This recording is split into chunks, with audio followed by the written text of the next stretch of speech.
with it. Good evening. Please. We have the prayer and the pledge by Councilman Dustin Swear. Bow our heads and say the Lord's Prayer. Our Father, who art in heaven, hallowed be thy name.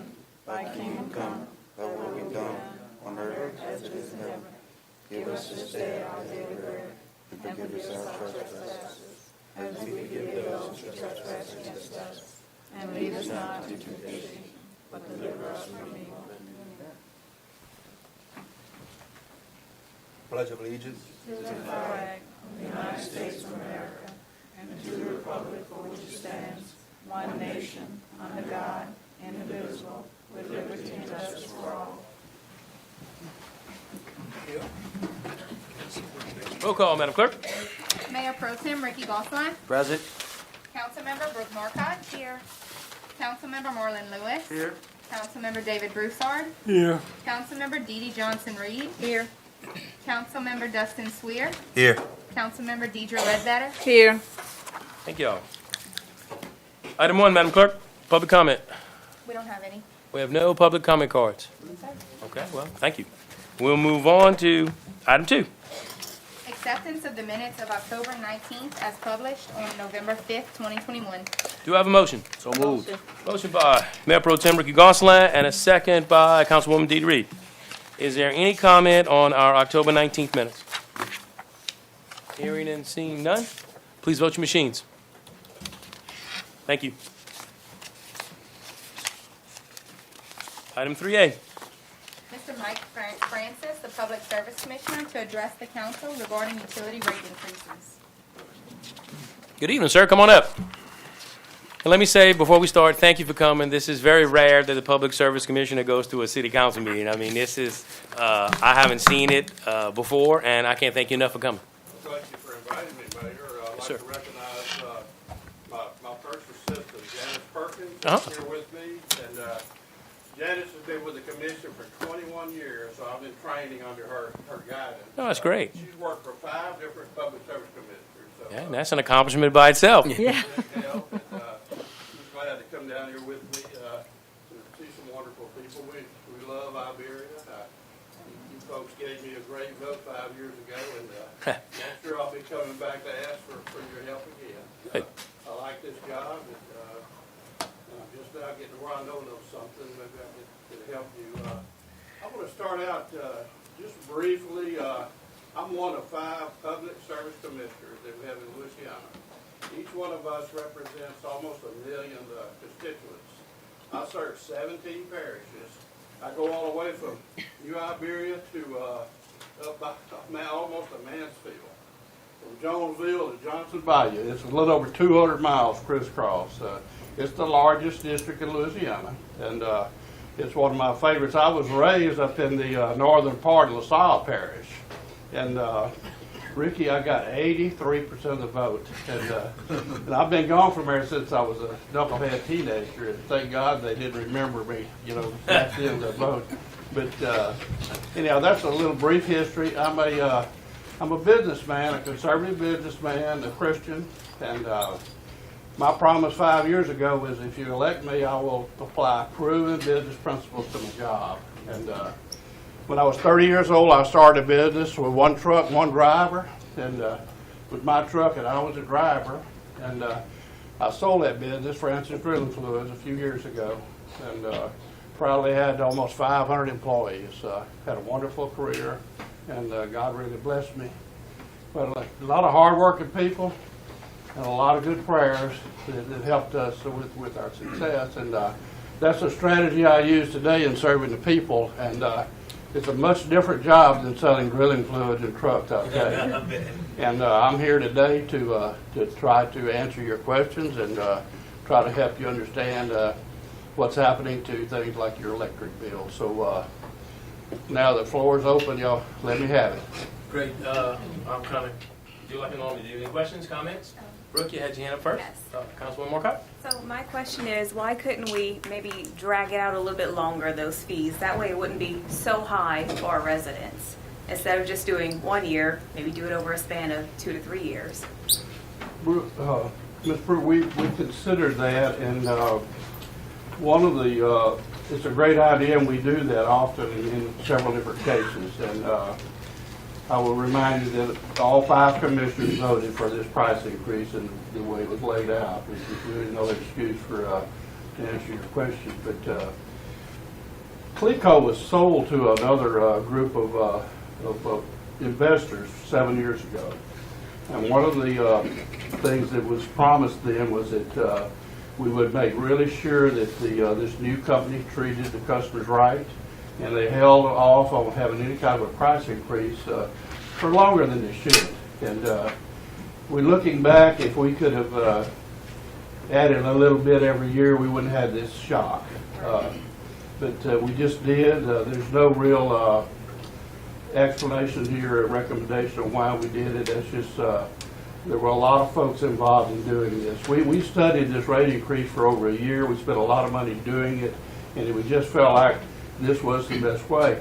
And in that rate increase, part of the thing that's been inconvenient for all of us is the price of natural gas has doubled over the last year, and part of that increase is that, we sure couldn't ask anybody to spread out the price of gas. It just that kind of doubled the problem. But you have a good suggestion. Sometimes we've done that, but in this case, we didn't do it that way. Okay. Yes, sir. Go ahead, Mark. Yeah, We'll just go around again. Everybody's going to have questions. Mr. Francis, I'm the one who actually put it on the agenda a couple of weeks ago, and it was a concern of my constituents. I represent a minority district of mostly the underserved and impoverished community, and a lot of elderly people that's on fixed income. So it was my concern that was brought to me by my constituents with the rate increases of Cleco, and it was so drastic, doubled in some cases, tripled. I guess my question is, are you guys a regulatory agent, or are you guys bring it to me and we'll make it happen for your agency? Well, to explain what the Public Service Commission regulates monopolies. Okay. Your constituents do not have a choice on where to get their electricity. It's got to be Cleco. So the Public Service Commission's job is to regulate this company and not let them lord over our constituents. And so anytime that they do anything that has to do with our bill, our money, their income, we scrutinize that. It's similar to a banker auditing a small business. We know every pole, every line. We know all the dollars that flow. So we do set that regulate that rate. Now that's not exactly the question you asked. But, No, you got it.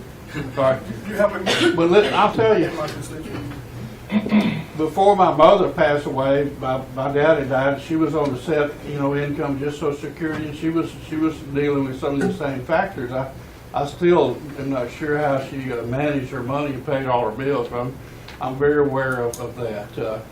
Here's one thing that I think is I found interesting in studying this and being able to respond to these questions is, do you know that almost half of Cleco's customers use around 1,000 kilowatts or a little more, and that there's a graduated scale for the cost of electricity that you use.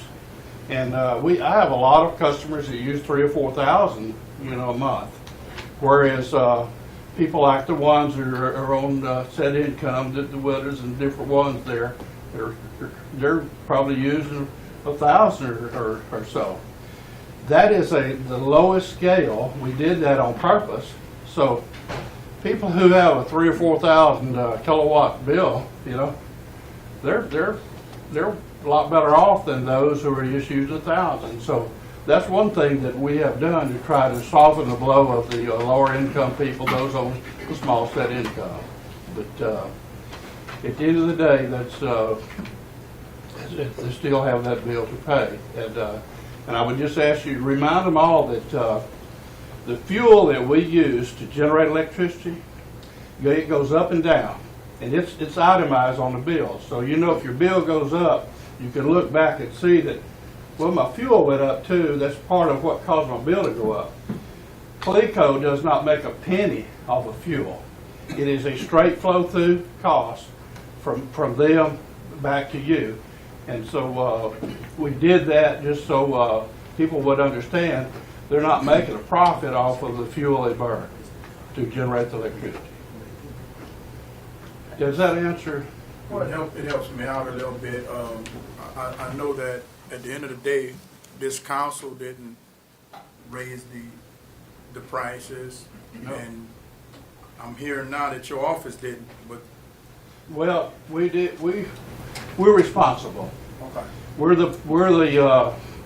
the ones that guards the house for your electricity bill. These companies like CLECO, they cannot raise your rate without the vote of the commissioners. And in this case, all 5 of us are guilty of raising your CLECO rate. And part of the problem is it was 7 years since you had a CLECO rate increase. And that's not going to help them pay the bill.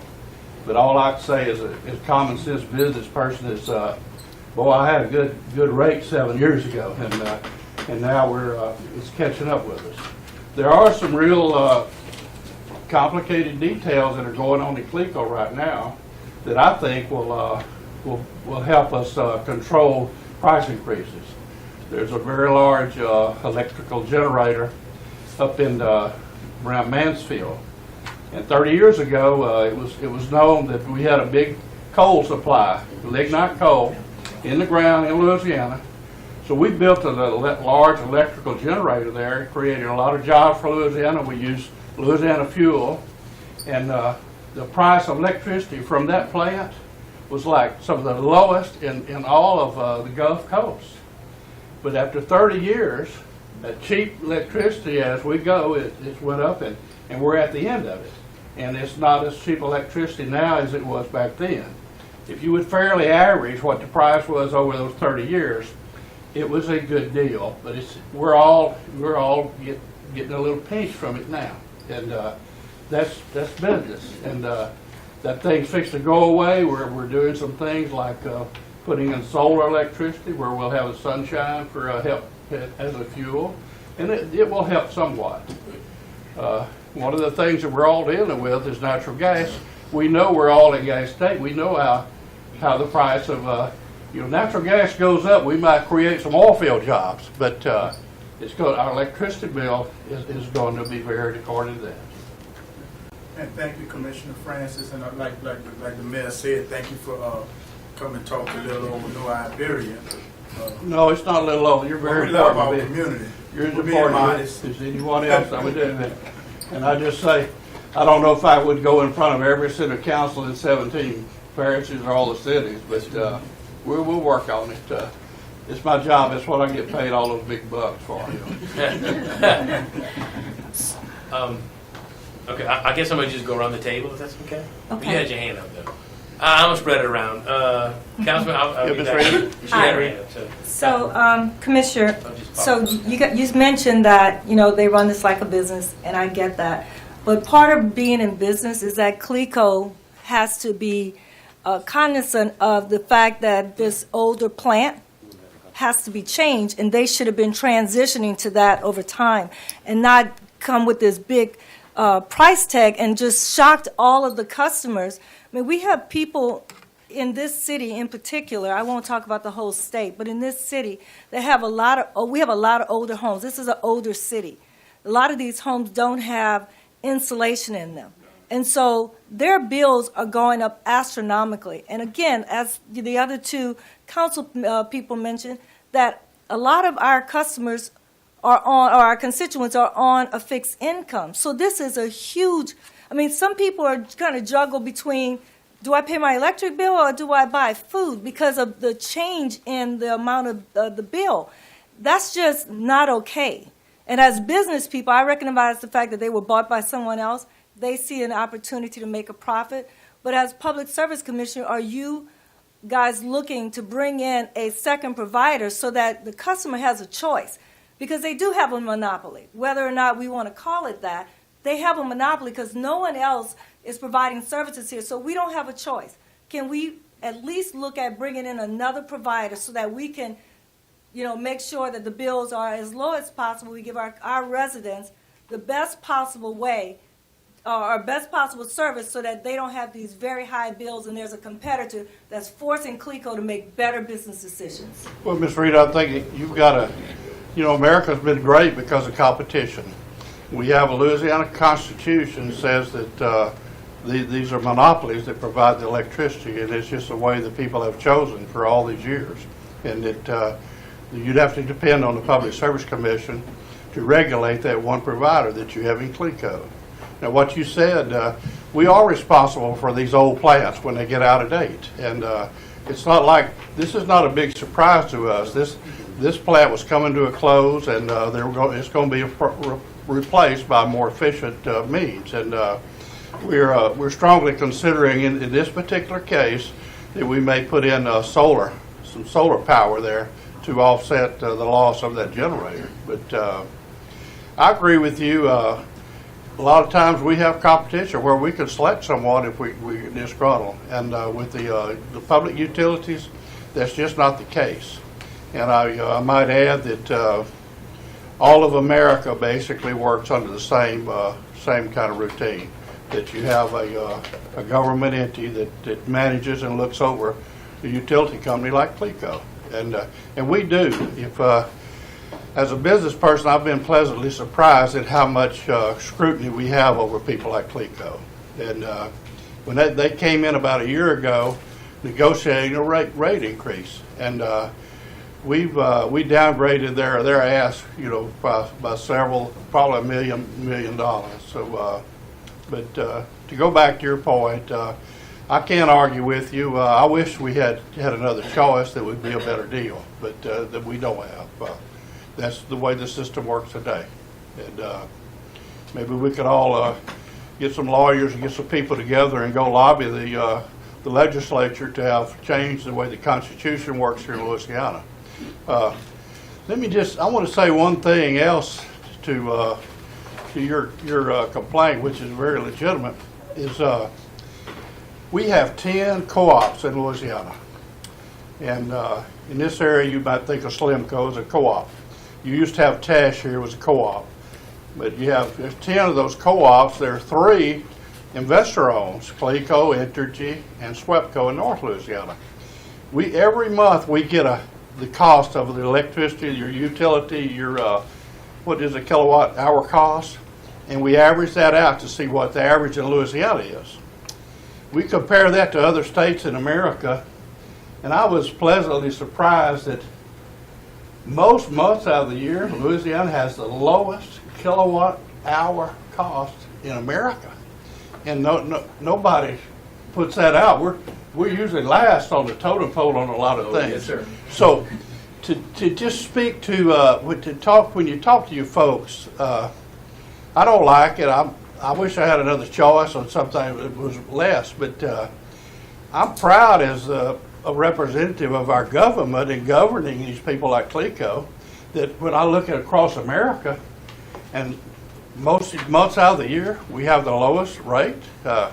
So that's not going to help your people paying their bill, but it's something that I think more people should know and understand about it. And I didn't make that happen. I came into the office. It was already on its way, and I'm just going to try to keep it down. And I promise you that you're going to read in the paper in a year or two from now where Entergy might be having a rate increase, and I think CLECO may possibly be having a little reduction. I'm going to work hard to try to make that happen. But thank you for your question. It's all well. You're right. I wish there was more things I could do. So there's no way for the citizens of Louisiana that are being affected by this to come back in front of the Public Service Commission and get this reversed? No, ma'am. Okay. Anything further? I'm sorry? Anything further? No. Okay. Anybody else? Yes, sir. Yeah, I have a couple. First off, I do want to thank you for coming, because like they've all mentioned, it's not very often we get to see the Public Service Commission come in front of anybody. I do agree with what they were saying, or what Marcotte was saying about maybe it could have been done drastically over a longer period of time. I understand, but that's not the case now. We have to, I guess, the cards were dealt, we'll have to handle it. I do understand the fact that natural gas prices, natural gas is going up, which is causing, I get CLECO doesn't profit off the fuel charge, but it does hurt, our consumers around here. Being from a natural gas guy in the past, I've seen how that really affects what goes on. And second, like the last thing I have to say, I appreciate you because you're straightforward. You kept saying you're a businessman, and you're answering our questions and you're meeting you're telling us and you're being straightforward about it. So I really do appreciate that. So that tells me a lot that you are a businessman, not just a politician. So, but yeah, that's it. I mean, I agree with Ms. Marcotte, what she was saying, and I'm going to add to that. When I got involved in public service, I didn't even like politicians. And one reason I got in that because I don't like them either. just talk straight. And there's 5 commissioners. If you ever get a chance to go to one of the meetings, we have a monthly business meeting, and we got to gather up all our work, and we have it in. We usually have 100 or so people there. Some of the smartest people that deal with utilities, and someone like Ms. Reed or any of you who have these very legitimate, questions, or why don't we do it this way or that way? We do break down and spread out rates like that sometimes. And in this case here, it just wasn't the right fit. And it was a bitter pill. We felt like, and a lot of smart people, made that decision, I assure you.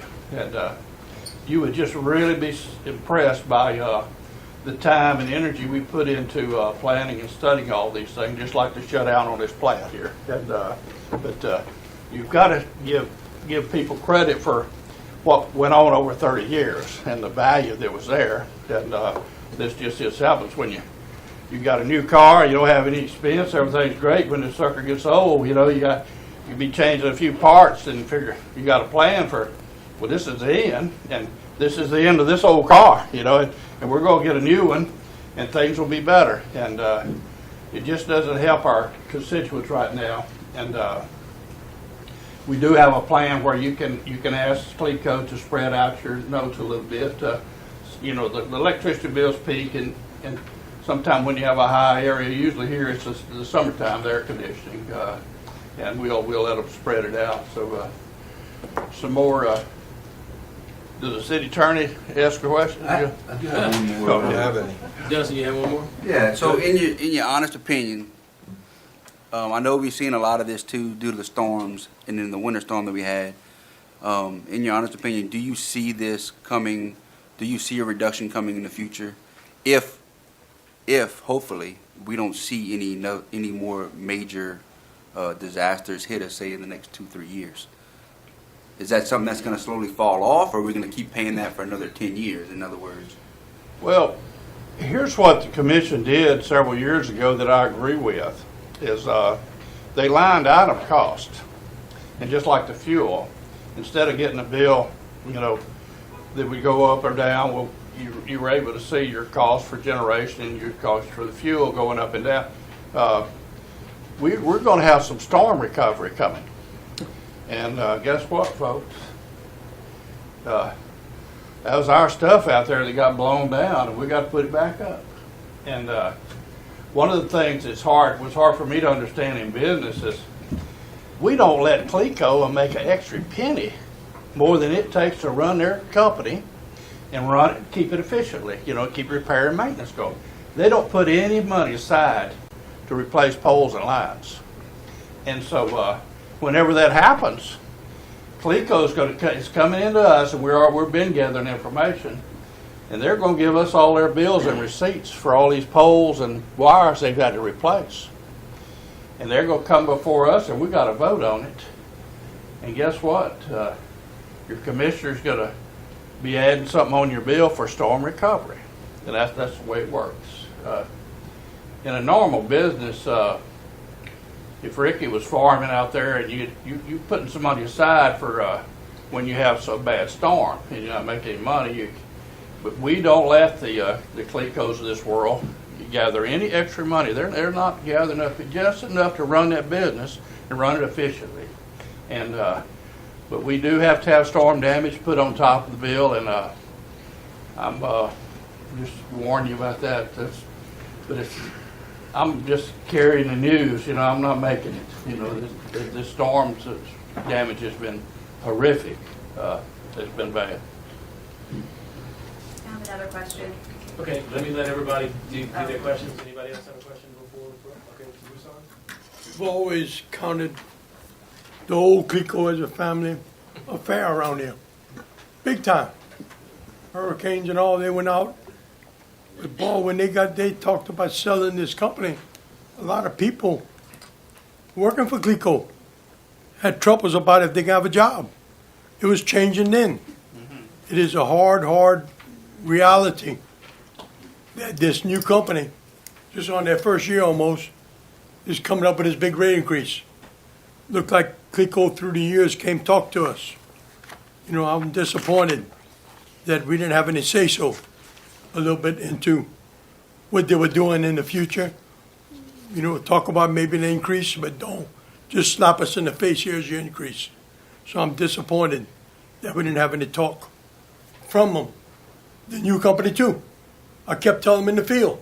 I see them, see the Clico man, a big man. Come talk to us. Come talk at our meetings. Bring some stuff up.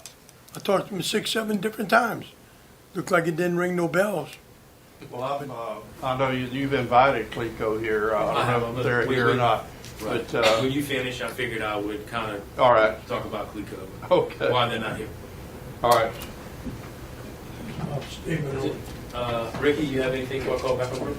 And I have something too before Brooke. Oh, yes, ma'am. That's fine. I didn't see a hand. I will catch everybody. Mike, I know. Time for us all. Yeah, Mike. Me and Mike go back a good piece, and we know each other personally. But I think we've all talked about increase, and obviously, if the unforeseeable was here, and we wouldn't be talking about a decrease neither. If that was happening. But I think what we're missing is that explain to this council and this audience, those companies have to validate what they're coming to the Public Service Commission for.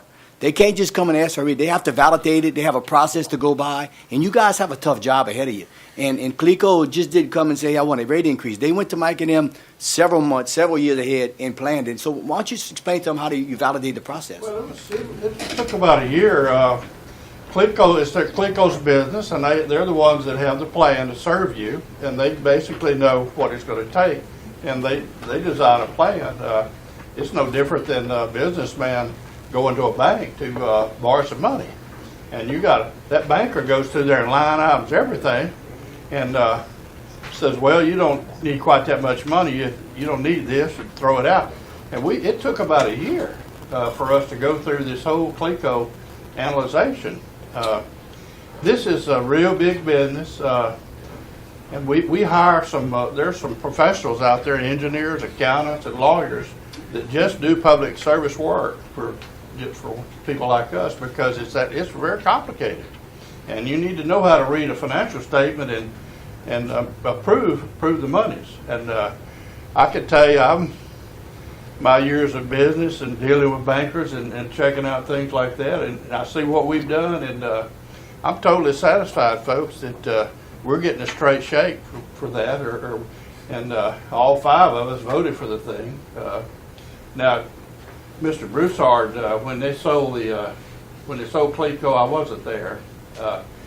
It was a battle. It went back and forth and negotiated all kinds of terms before they got the votes to approve it.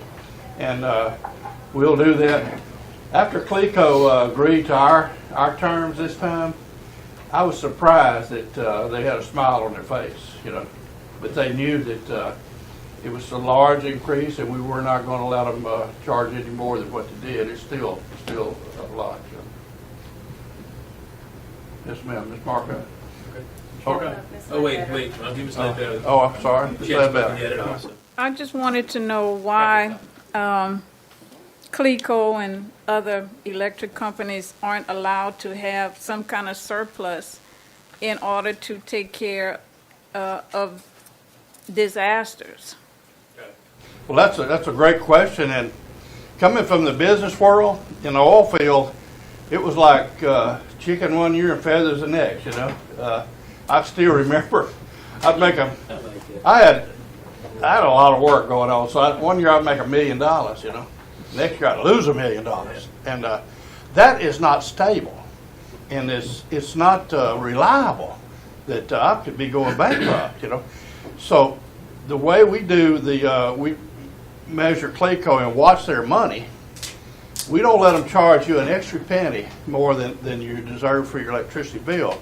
But anyhow, we know that there's a little margin in there to make sure they've got enough money sitting there to keep the poles replaced and all those things. And so we don't let them keep any extra money.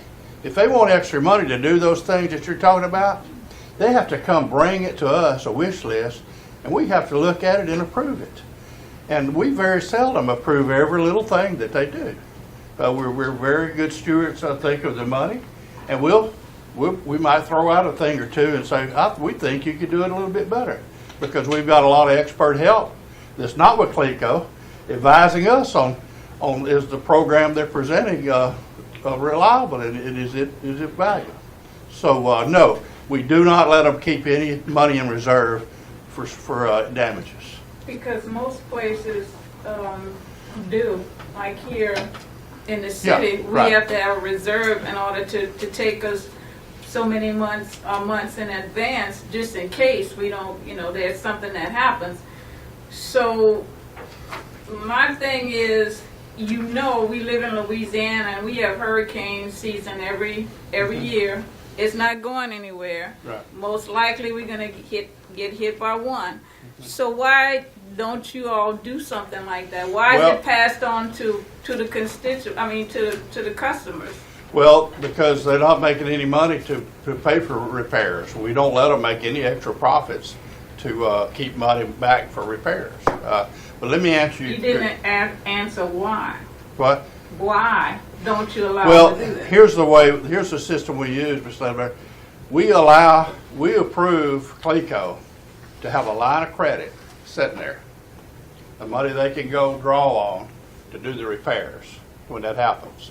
And so they have the cash to do it, just like your normal business would have a savings account for hard times. And when they go borrow the money from their line of credit, then they have to bring in documents on what did you use that money for. We have to vote to approve it, to approve that draw on their line of credit. And so it's basically the same thing as business, putting a little money on the side. But one way or another, the only people who pay for these repairs are the ratepayers. We don't let the companies make any excess profits to pay for storm damage and things like what you're asking. That to me just, kind of makes no kind of sense. It's not like the you and I would run it's a business. Most businesses have Right. some working capital. I know They have to. Well, they've got a line of credit that we approve, but if they use that line of credit, we have got to okay what they've used it for. It took me a while as a businessman to understand when they say we give them a guaranteed profit, and we do. It's a little small window to operate on, and that keeps the business going. It keeps it solid. But there's no extra money to throw in the kitty for a hard time. We don't let them do that. Okay, so you say last year they asked for an increase. We had storms, a lot of storms last year, and then we had storms this year too. It could have been spread out over Councilman Marcotte said, over a period of time rather than all of a sudden, all at once.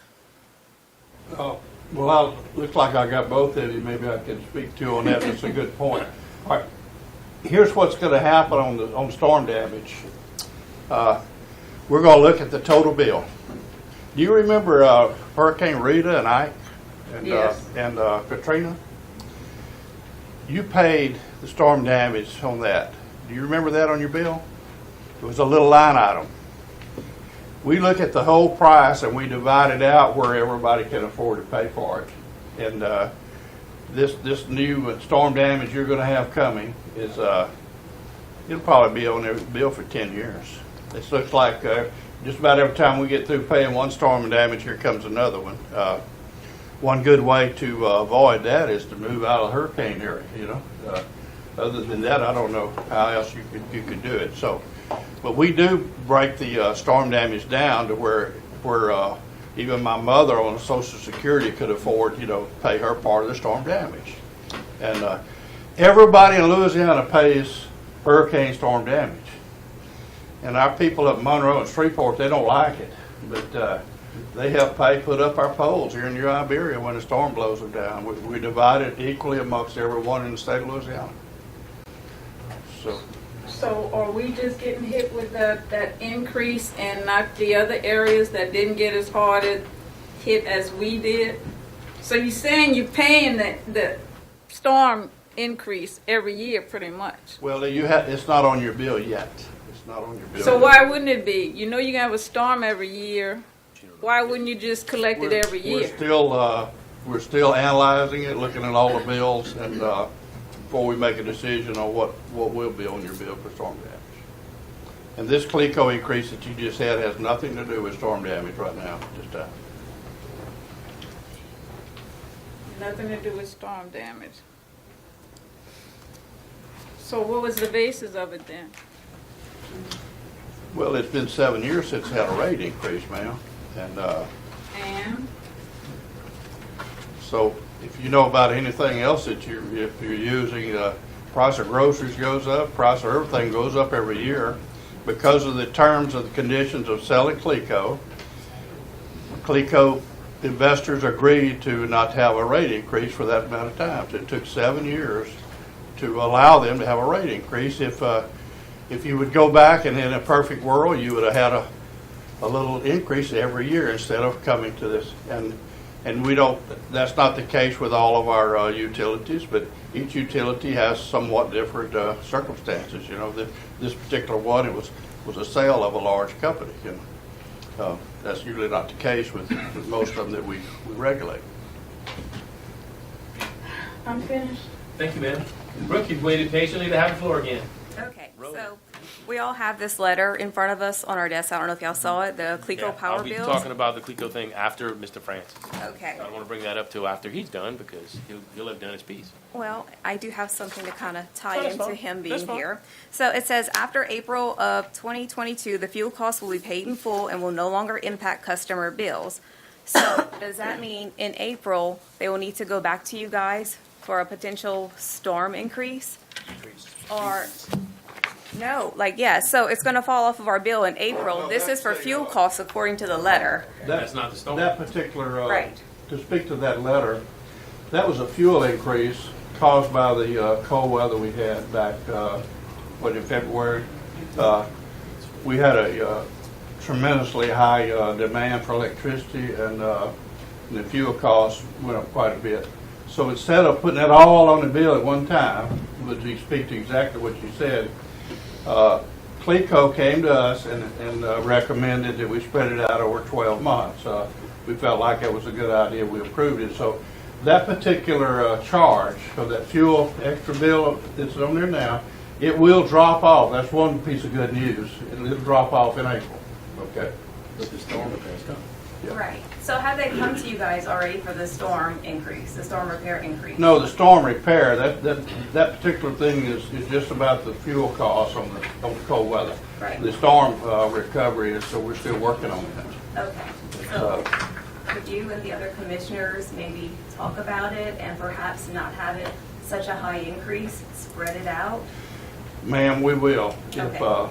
If we didn't give too much pushback on the Katrina, we spread it out over 10 years.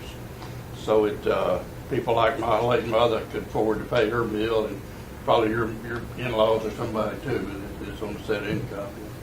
Thank you. Any more questions from the council? Brooke, were you done? I'm good. Okay, thank you. Any other questions? Yes, ma'am. Okay, so you just mentioned that you spread the Katrina bill over 10 years. After Katrina, we didn't have any hurricanes in this area for almost 15 years before we got these major storms that hit recently. So there's 5 years and I say this not having had a bill here because I wasn't living here, but 5 years of either storm restoration or something. So what did CLECO do with that money? And also, you keep saying that CLECO's not making any money, but CLECO's a business. And the only reason why they're in business is because they make money. So how is CLECO making money if they're not, if there's no extra money being given to them to do all of these other services? Well, to answer your question about CLECO, I would say the same for Entergy or SWIPCO, all the other large companies. We allow them a certain window of profit according to their sales and their operations. And this is a standard that's used all over the United States to regulate public utilities like CLECO. It's pretty well a standard, and it's the way to have the lowest rates possible and still have reliability. So to answer your question, I'm not sure if I covered everything you were asking. To go back to Katrina Rita, yes. We had Katrina Rita and Ike, those hurricanes. It took us almost 3 years to get everything together to understand what our losses were. Then we implemented a plan where for 10 years, storm damage was put on your bill. That went off of your bill a couple of years ago, and you'd have no more storm damage. But just guess what? Here comes some more storms, and we've got 3 of them to deal with, 2 in Lake Charles and 1 here lately. And it may be another year before we get all the numbers together, and we see and approve how much money is going to be on your bill for the next run of storm damage. So I guess the bad news for Louisiana is just like we're going to live with a little storm damage on our bill for our utilities, and it's just something that we at the Public Service Commission, we can't stop that from happening. No, I get that, but we all live in Louisiana. We all know that there are going to be hurricanes. Sometimes they come every year. Sometimes they don't come for years. We all expect that, we are probably going to have that little storm damage line item on our bills. What we don't expect is for us to all of a sudden get this bill that's double what it was before. Can the Public Service Commission take a look at how do we plan for the future so that we don't negatively impact our residents as much as we have with this? Because, again, we have a lot of homes here that aren't heated by, they're not energy efficient. And maybe CLECO can figure out how to help us do some of that. But we just need the Public Service Commission to make sure that they're looking 10, 20, 30 years in the future, because climate change is here, and we know climate change is affecting Louisiana. So how do you look 10, 20, 30 years in the future to set us up for success and set up our children who are going to be inheriting this from us so that they're not in a situation where they can barely afford to live because of the cost of living in Louisiana, and then they all move away. Because we're trying to keep the best and the brightest here. So we need to all be working toward that and making sure we make good decisions long term. Well, in defense of the Public Service Commission, CLECO was a different situation, very unusual that a company bought it out and we had to wait 7 years. But all the other companies, and CLECO will become one of these reviving. We do a small audit on these companies every year, and we can see that if they're losing money, and sometimes their operations are actually getting behind. And we look at what's going on. We may criticize them on how they're spending their money to get them back inside. But if they're going over, then we lower the rates, and sometimes the rates are lowered. But we annually look at that. So normally you're not waiting 7 years. You're waiting a year or two, and you get a little modest increase as we go along. So in the defense of the commission, you're exactly right. If everything were like this 7-year deal, we would have a lot of disgruntled people. It's just not happening. And others, it's just it's something that wish hadn't happened, and I don't foresee it happening again like that. I hope not. Right. Thank you. Any other questions from anybody on the floor? Yes, ma'am. One last question. Sure. Why wouldn't you just have every year a little disaster fund amount? Because maybe we won't have one for 15 years or 10 years or 5 years, but then all of a sudden we'll have a big one like we have, and you wouldn't have to really increase anything because you'd have a fund. That's the point of it, having a reserve kind of thing. A storm endowment. Yes. Anybody here that's in business does that. Most of us maybe have a savings account for rainy days, and that's what you're asking. Yes. And I'm just telling you that a lot of people smarter than me all over the United States, this is the way public utilities are regulated, and they don't reserve any. Well, maybe they need to change You have, it, huh? but you do have a. You ever thought about that? Maybe y'all need to change it? No, I personally. Change is good. No, I don't. Look, I don't want those guys keeping any of my money. You know, and that's the theory. The voting public doesn't want to give them any extra. We want just enough to keep things going and keep the electricity cheap. When you have a hurricane, there is a reserve sitting there. They could go borrow some money and get business done. We wouldn't want to have to wait 2 or 3 weeks for them to approve, getting some money. So the line of credit's sitting there. The next day they can be buying new poles and wire, but they still have to come in and get it approved by us what has been spent. Because at the end of the day, we got to put it on your bill. And you want us making sure that the price is right. But look, ma'am, you got a legitimate complaint. It took me a while as a businessman to know it's kind of done backwards from the way, but that's the way it's done across America, okay? Well, things can change. All right. Well, come to one of those meetings. I would love for any of you to come up there and give us a piece of your I would mind. like to Tell us attend. how to run our business. You're the ones that vote to elect to put us in office, and you can throw us out. I'll be running next year. I may come back and beg for a vote. Anybody else have any other? Let Yes, us sir. know when the meetings are. Yeah, that'd be good. Please, we'd like to know. Well, Mayor, I'm going to pass that responsibility I on to you. appreciate that. I appreciate It's all that. listed. It's called a B&E, Meet of Business and Yes. Executive Meetings, and you'd be impressed by some of the high-powered people we have to help us do this. Yeah. So, Okay. thank Good. you for Good. having Marlon, me. you had one further question? Have y'all considered regulating or making them put windmills as another source of energy? Oh, absolutely. Okay. If it's cost effective, you don't want us to put up something that's going to raise your electric bill. Okay. And so if it's cost effective, we're doing it. In Louisiana, we've studied wind. Okay. We don't have the kind of wind we need for run the big windmills. There's a little bit of spot, but we got some sunshine, and you're gonna see more and more coming up of the solar. But listen, it's still, when the sun don't shine, you still want your lights on. Right. So you better have some natural gas or something else to run the generator. All right. And look, I got 2 quick questions. Mine basically yes or no after this. All right. Do y'all regulate, and I know this is a kind of like maybe a dumb question, do y'all regulate the salaries of the CEOs and what have you for those companies? Y'all don't do that? No. That would be. We don't, as a business person getting into government, the last thing I hate government telling people how to run their business. Well, that's the point. But now we do, it's your money, and I watch it and make Right. sure that they're not paying them some crazy salary. And I just should tell you that we watch, they're getting competitive rates, I know y'all have a tough job. That's why I'm grateful for you coming over. Also, I serve on a community action board, and we supply the community with what's called LIHEAP. You may be familiar with it, Light and Heat Energy grant programs.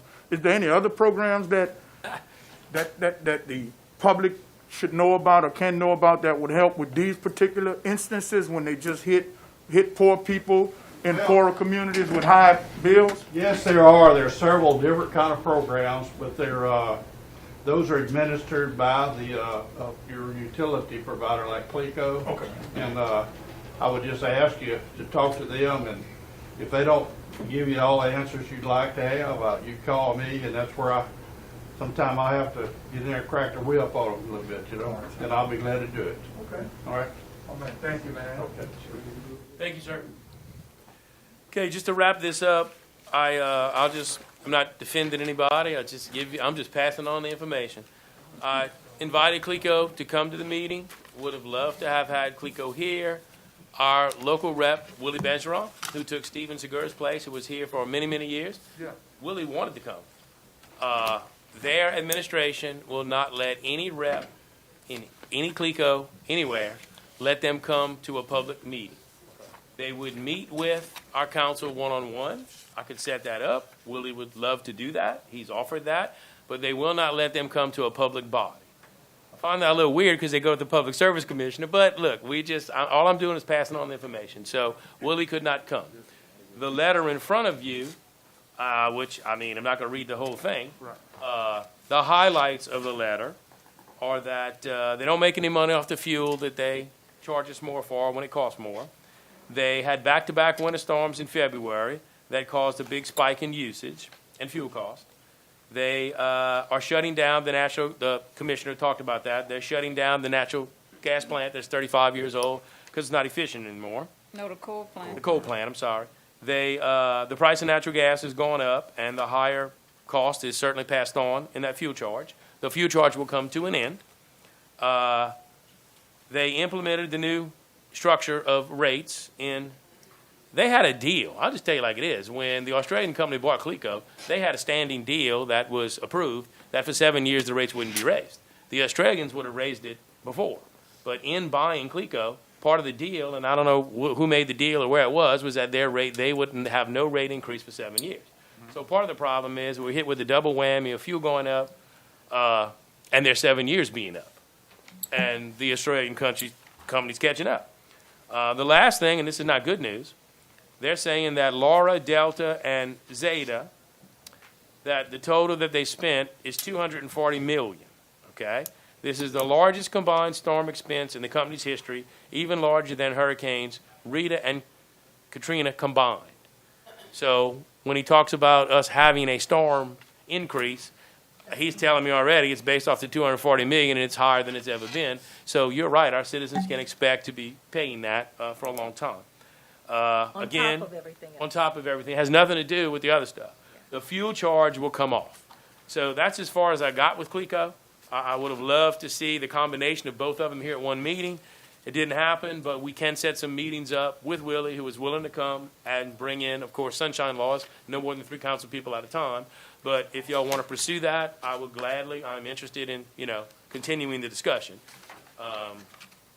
So that's what y'all charged me with doing. So, feel very fortunate that we got the commissioner here, and we can continue this with CLECO, at a later date. So, thank y'all. It was a really good discussion. So we'll be moving on to 3B.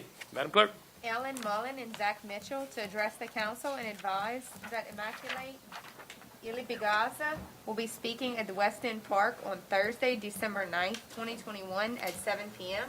and will also host a retreat on Friday, December 10th, 2021 from 5 to 9 p.m. and Saturday, December 11th, 2021, 8 to 12. Great. Thank y'all for coming. All right, good evening. My name's Ellen Mullen, as Aaron said, and I'm a family physician. I was born and raised here in New Iberia. And tonight I'd like to tell you about a really exciting event, or 2 events actually. One is a speaking engagement, and one is a retreat that is going to be presented by Immaculate Ilibigaza. It'll take place on December 9th, 10th, and 11th. And the speaking engagement will be free. It's going to take place at the West End Gym at 7 p.m. On December 9th. Then on December 10th at Sacred Heart Church from 4 to 9, we'll be having the retreat, as well as on Saturday from 8 to noon. The retreat does come with a cost. It's $57 for one person and a little reduced rate of $76 for 2 people. There are scholarships available for anyone that has a financial hardship to pay this. She doesn't want anybody to miss. So you might ask why? Why am I promoting this? Why am I here? Well, my friends Alice and Jim McDuff's lives were changed forever on December 13th, 2020. Their son Liam was killed. A few months later, I invited her, and she came with me to see Immaculée in Scott, Louisiana. And after, she was so moved that she decided to invite that Immaculée needed to come to New Iberia. Immaculée is a survivor of the Rwandan genocide. Now, her story is not exactly the same as Alice and Jim's and many others in our town. But her story of forgiveness, hope, and love is the same. So why does this matter to me? Liam was my son's roommate, fraternity brother, and his friend. My son's response to this tragedy modeled and continues to model Jim and Alice's response, which has been beyond amazing.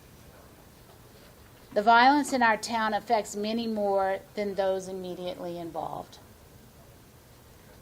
My husband and I have gone to Medjugorje with Immaculée. I've gone on a pilgrimage to Mexico City with Immaculée, and we've also been to many of her retreats over the years. Each time I've gone, I leave with peace, hope, love, and forgiveness.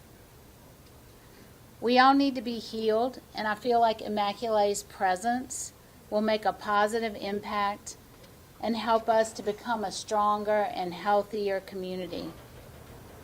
I hope to see each of you at these events, and I'd like to ask you to invite your friends, families, and your constituents to attend. Thank you. Thank you. Any questions? Yes, sir. On the retreat, is it a continuation one day then the second day, or is it It's- complete in two separate events? No, it's a 2-day retreat. Okay. So the $57 covers both days. So if you can only make one, you can make one, but you don't, if you can't, okay. Right. And to register for the retreat, she has a website. It's immaculée.com. And it's on the flyers that I think are in your brochures, in your folders. Any other questions? Thank you. Thanks for doing this. All right. Appreciate it. All right. Dak, Yes, sir. you got something to say? Yes. Two things. I love you, man. Number one is I'm glad I'm not a service commissioner. That's one.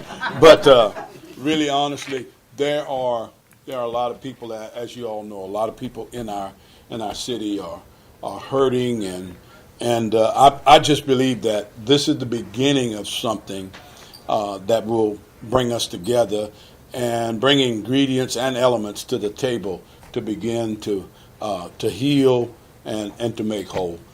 So we are contacting all these various different organizations, the Grief Organization and Stop the Violence and all these things to get them involved because we are concerned about all our parents and et cetera that have lost loved ones concerning this, and we just need that hope and forgiveness in our community. Thank you, guys. All right. And I just want to thank y'all because, we as a council talk often about the violence, talk often about how our youth, and not only here in New Iberia, but in other cities in Acadiana, that how there's been such an uptick in violence and gun usage. So any tool we can have and we can use to bring this community together and to change that, I'm all for it. So thank y'all very much. We will move on to 3C. Stephen Etienne, James Russell, and Gerald Trahan to address the council and discuss National Hunger and Homeless Awareness Week.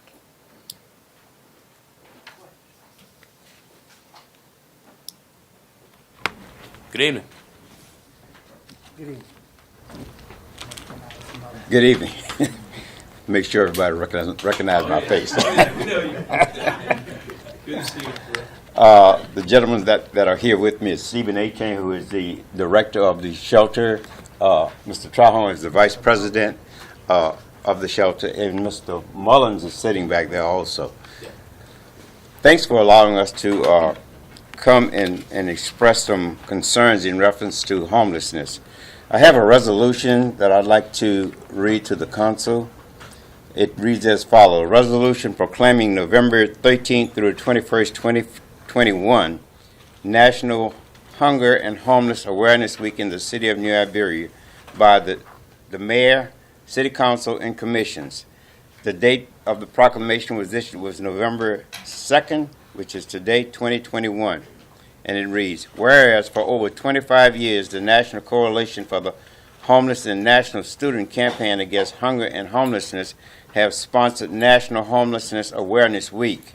And whereas the purpose of the proclamation is to educate the public about the many reasons people are hungry and homeless, including the shortage of affordable housing in the city of New Iberia for very low-income residents, and to encourage support for homeless assistance service providers, as well as community service opportunities for students and school service organizations. And whereas there are many organizations committed to sheltering and providing supportive service, as well as meals and food supplies to people experiencing homelessness, including Iberia Homeless Shelter, St. Francis Diner, District Fluid Center, Small Community Action Agency, Iberia Comprehensive Health, and United Way of Iberia. Whereas the theme of National Hunger and Homelessness Awareness Week 2021 is Hunger and Homelessness Awareness. And whereas Iberia Homeless Shelter recognizes that hunger and homelessness continues to be a serious problem for many individuals and families in New Iberia. And whereas the intent of National Hunger and Homelessness Awareness Week is consistent with the activities of Acadian Regional Coalition on Homelessness. Now, therefore, be it resolved that the City of New Iberia hereby proclaim November 13th through the 21st, 2021 as National Hunger and Homelessness Awareness Week. Be it further resolved that the Iberia Homeless Shelter encourages all citizens to recognize that many people do not have housing and need support from citizens and private, public, nonprofit service entities. I present this to the council. Yes, sir. And I have the original for y'all. Very good. Besides the proclamation, we also have a flyer which actually highlights some of the activities that will take place during this particular month of November. I'll just go through them very briefly. On the 13th, we have a balloon release which will take place at KENE Radio Bulleney Plaza. On the 14th, there are church services at Nativity Church of Our Lady. On the 15th, which is our major Heart for the Homeless, 6 p.m. at the Slyman Theater, which is a fundraising event. On the 17th, we have a blood drive along with COVID vaccines from 10 a.m. to 1 p.m. at St. Francis Diner. And on the 19th, we have open house, which is a flag raising at the shelter itself, which is located at 307 Robinson Street. And the final is a church service on the 21st at St. Edward Catholic Church. So these are some of the activities that we have planned. And if you have any questions, I'll let Stephen answer them. Oh, I do have questions, sorry. What time is the open house on the 19th? 10 a.m. to 12 noon. 10 a.m.? Yes, Okay. And Heart for the Homeless, do you have to be invited? Like, how do you get tickets to go? Speaking about this, we did do a mail out with the tickets in terms of the function, and if you're interested, any of you are interested, I can get those to you. Okay. Okay. Yeah, so we purchased a ticket, right, because the fundraiser? Yes. Yeah, I thought so. It is a Okay. fundraiser. Yes. Yeah. Okay. Right. Okay, very good. And also, I don't know if any of y'all have went to the homeless shelter. I did. I talked to Mr. Steven. They're really good at running that homeless shelter. It's amazing to see the things they do and what they provide for our community. Also, it's a good number to have. Mr. Steven, if you ever stop and talk to anyone who is homeless on side the road, he will be able to validate if they are or are not, and if they've seeked out help from him before. So thank you for all that y'all do. I really do appreciate it. Absolutely. Anybody else? Mr. Stevens. Yes, ma'am. Sorry. Have you guys opened the shelter again? I mean, are residents able to come back in now? Since June 14th. Excellent. But we put some the board put some policies in place, like you have to have your shots Okay, or a COVID test within 3 days. okay. But right now, we're not seeing a lot of single male. I had a meeting with the mayor. Yes. And I presented him with a report from United States Housing and Urban Development with the numbers. And what we've been utilizing was the hotels, as you know. Right. Because you visit the shelter, you and Ms. Brooks. From the hotels, that day was 79 families. The males that we're getting, the single males, we're able to house them, because what we're seeing now is a lot of women and children, Okay. not a whole lot of single males. And when the males call, they have a partner. So yes, we're open. We've been open since June 14th. So is it still true that the women and children have to leave the community to, if they need shelter, you have to send them somewhere else? There's no resources in 8 parishes. Matter of fact, the only male shelter that's open is Iberia Homeless. There's a shelter that never closed in Opelousas called the Refinery Mission, but their base is Department of Correction. Okay. Their initial assessment is not homelessness. Okay. So what we're having to do is refuse other parishes, because as you know, in Lafayette, they have 3 times the numbers that we have. Right. So we try to house the women and children as best we can with our community partners, basically the social service center. And, you know, as much funds as we have, when it run out, we just have to say no. Right. It's unfortunate. Somebody else? Got to know you real good through your Mr. Wilson. Yes, sir. Used to visit a lot. Yes, Might sir. have to start just come on by again, you know. Enjoy the visits and watch him too. We appreciate everything you do. Yeah, Mr. Dave, we miss you. Yes, sir. We usually see you just for election. But you gotta come on back. Yes, sir. We still This is pretty good. Anybody else? Everybody's scared to talk now. I'd just like to hand y'all the original proclamation that we did. Okay, go get it. Now, Mr. Dave, my friend.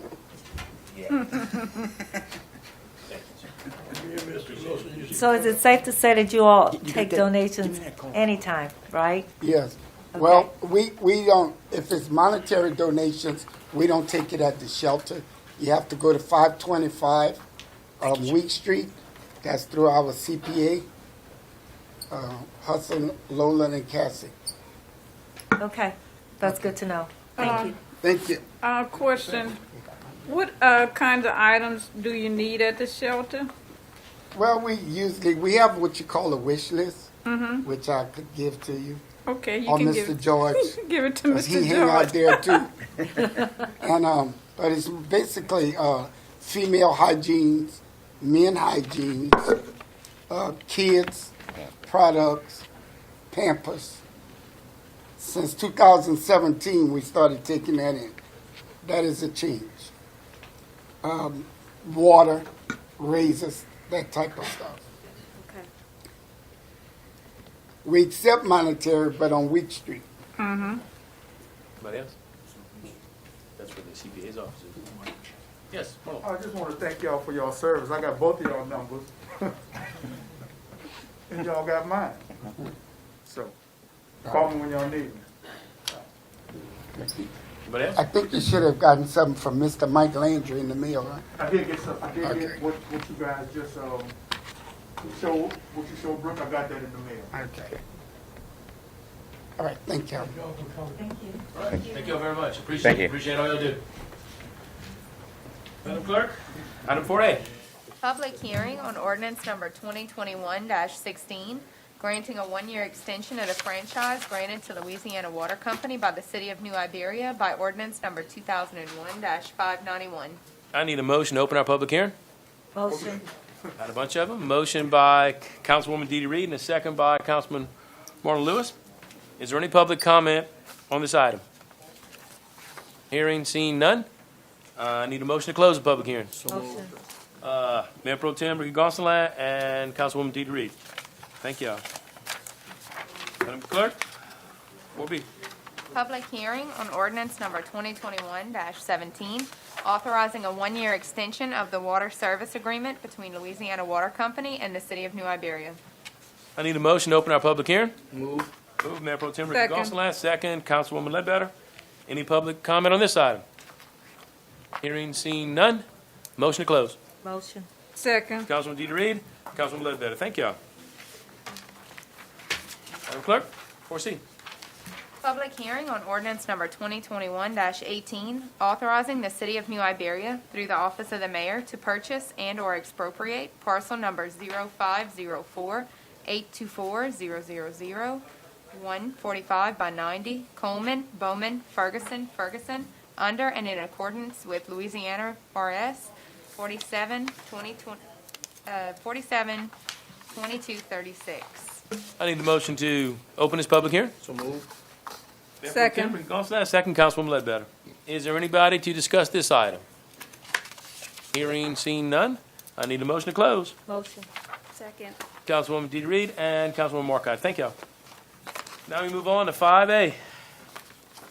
Ordinances for adoption. Ordinance number 2021-16, granting a one-year extension of the franchise granted to Louisiana Water Company by the City of New Iberia by ordinance number 2001-591.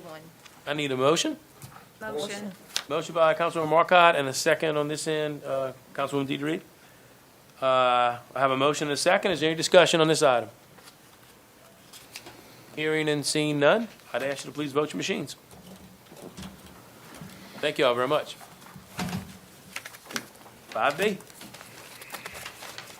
Ordinance number 2021-17, authorizing a one-year extension of the water service agreement between Louisiana Water Company and City of New Iberia.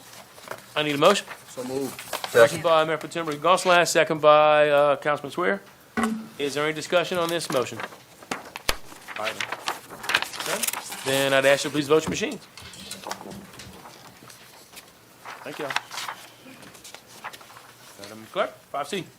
Ordinance number 2021-18, authorizing the City of New Iberia through the Office of the Mayor to purchase and/or expropriate parcel numbers 0504-824-000, 145 by 90, Coleman, Bowman, Ferguson, under and in accordance with Louisiana RS 472236. Do I have a motion?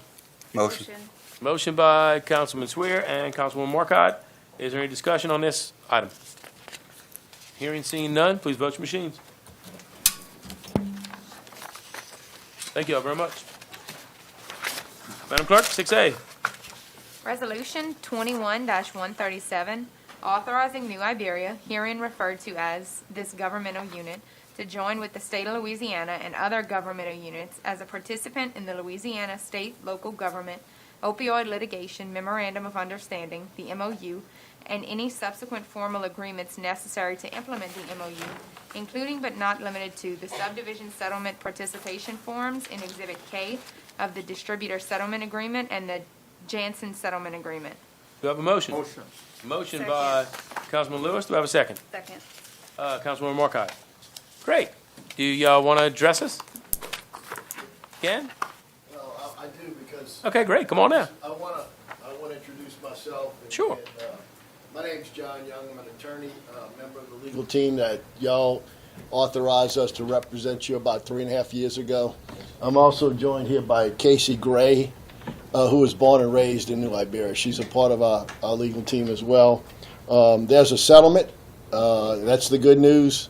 It's with 4 defendants. It's a partial settlement. The money's going to be paid over time. You're not going to get a check payable to the City of New Iberia. A task force has been set up at the state level with majority of local governmental representation. All the money that is spent on this settlement has to be spent on opioid-related treatment, education, and opioid abatement. Can't be spent on public works, drainage, and sewage. The 5 members of that council will serve uncompensated.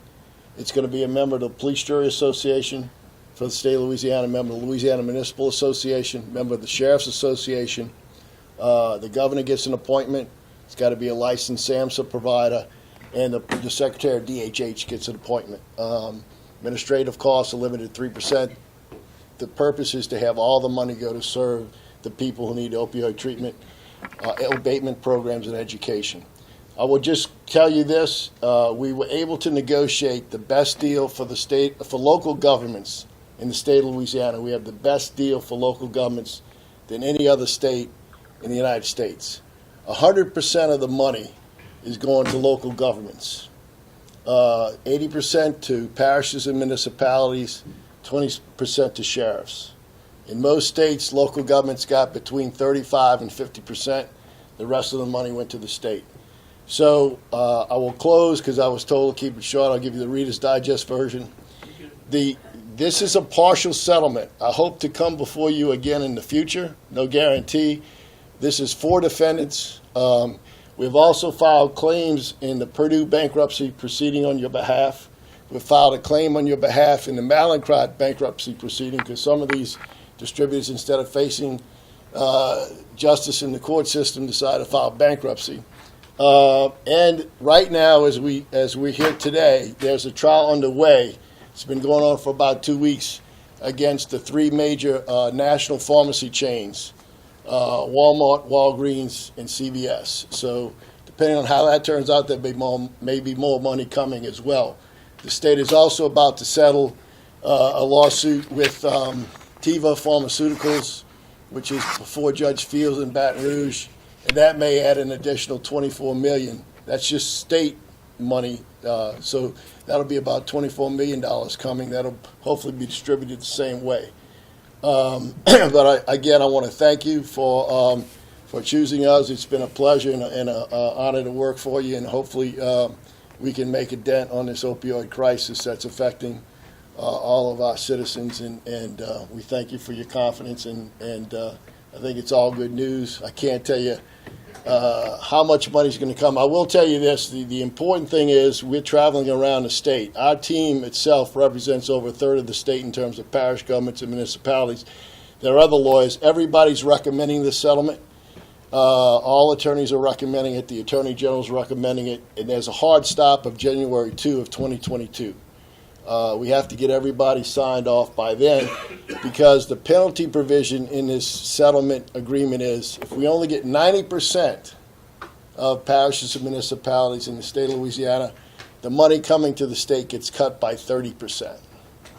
So, and if we get 100%, then the timeline for some of the money gets being paid out gets cut in half. Instead of 18-year payout, it's a 9-year payout. So that's pretty much the long and short of it. I don't want to take too much of your time. I could go into other details, but those are the highlights of the settlement. And Mr. Mayor, if I could, before I close, if I could get your email, because we need to also register you so you can get emails as this settlement goes along. aftercourt@thecityofnewiberia.com. All right. aftercourt@thecityofnewiberia.com. Okay, got it. Thank you all very much, and thanks again for allowing us to represent you. We appreciate the opportunity. Sure. Any questions? I do. I'm sorry. I know you'd have a few questions. Yes, go ahead, Councilwoman Marcotte. So I know it's probably real premature, but whenever the settlement comes in, will we be able to spend that on maybe providing the officers with Narcan in their units? Is that something you could go to? Attached to your resolution, it sounds limiting. It is, because the judge didn't want it to be like the tobacco litigation, where a lot of that money went to the state general fund. But there's a long list of items. Law enforcement's part of it. Narcan's going to be part of it. And that's opioid related.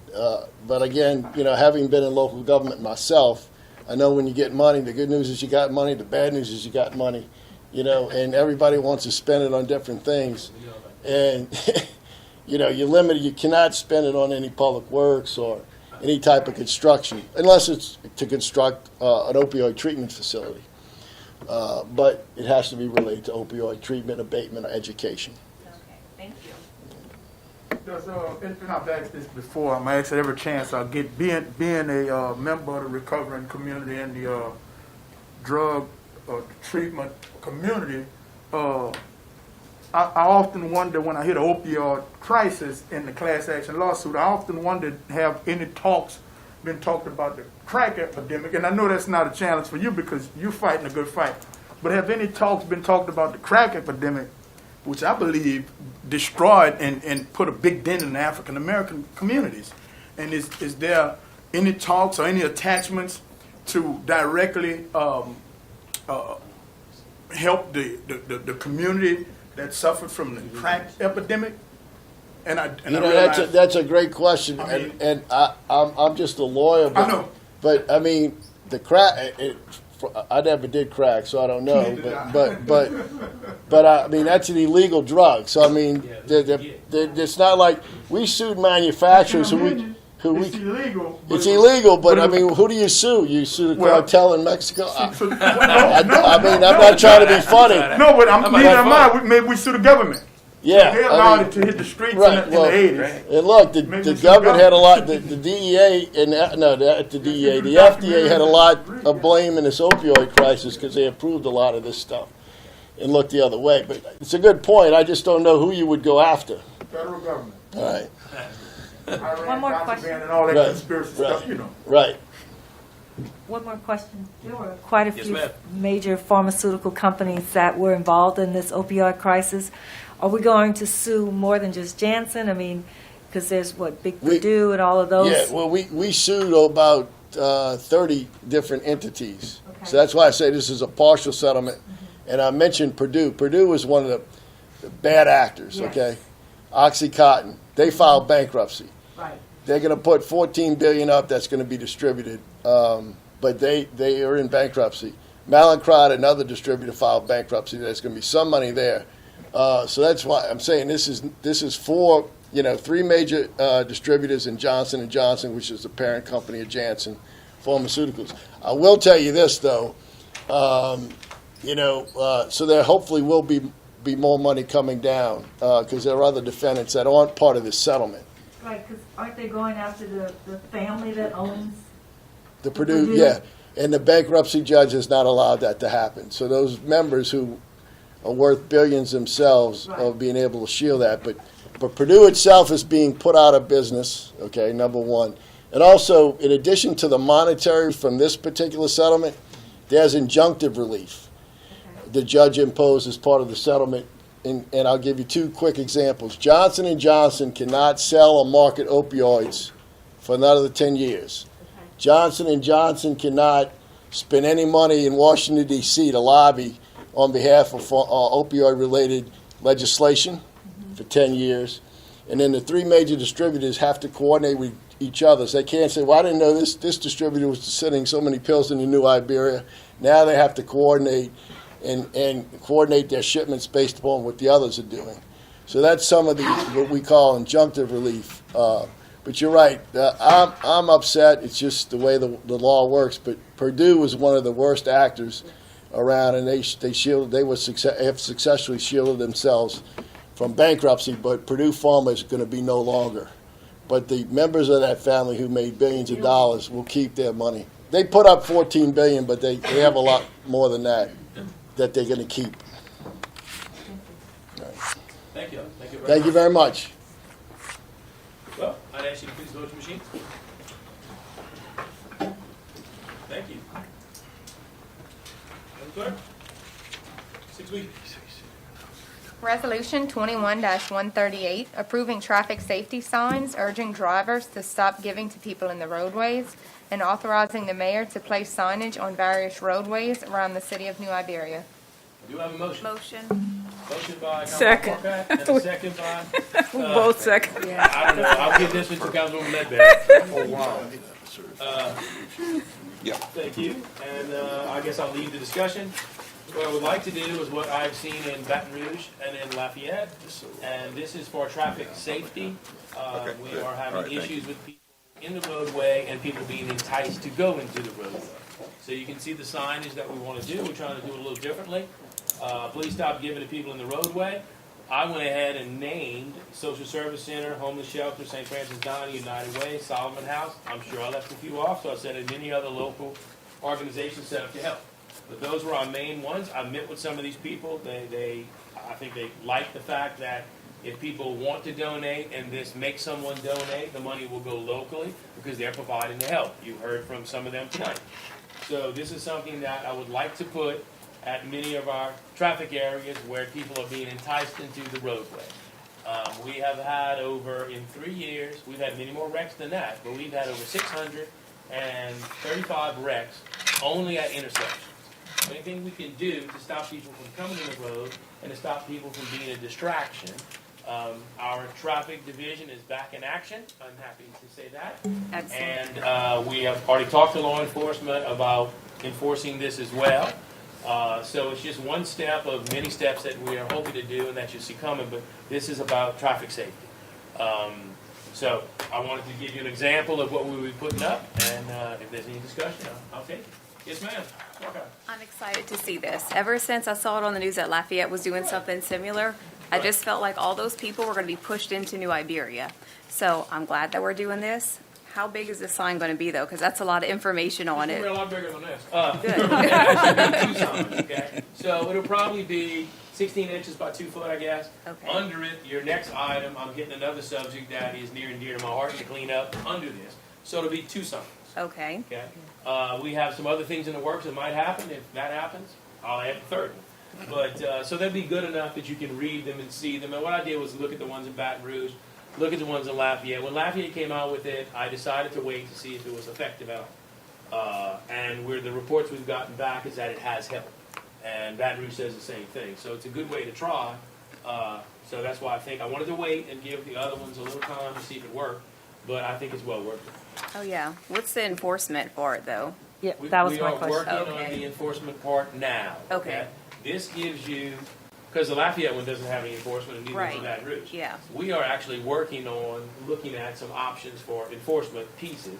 What this first step will do is just maybe make people think, Yeah. I can give my $1 or my $2 to a better way. I give it to an agency that really will help people and not just feed, unfortunately, I have to say it, not just feed some addiction or some immediate need, because we're trying to help, Oh, yeah. I don't want to pull people out of the body. I want to know why they're falling in the body. So this would be a way to maybe address the issue. Plus, I need my road safety.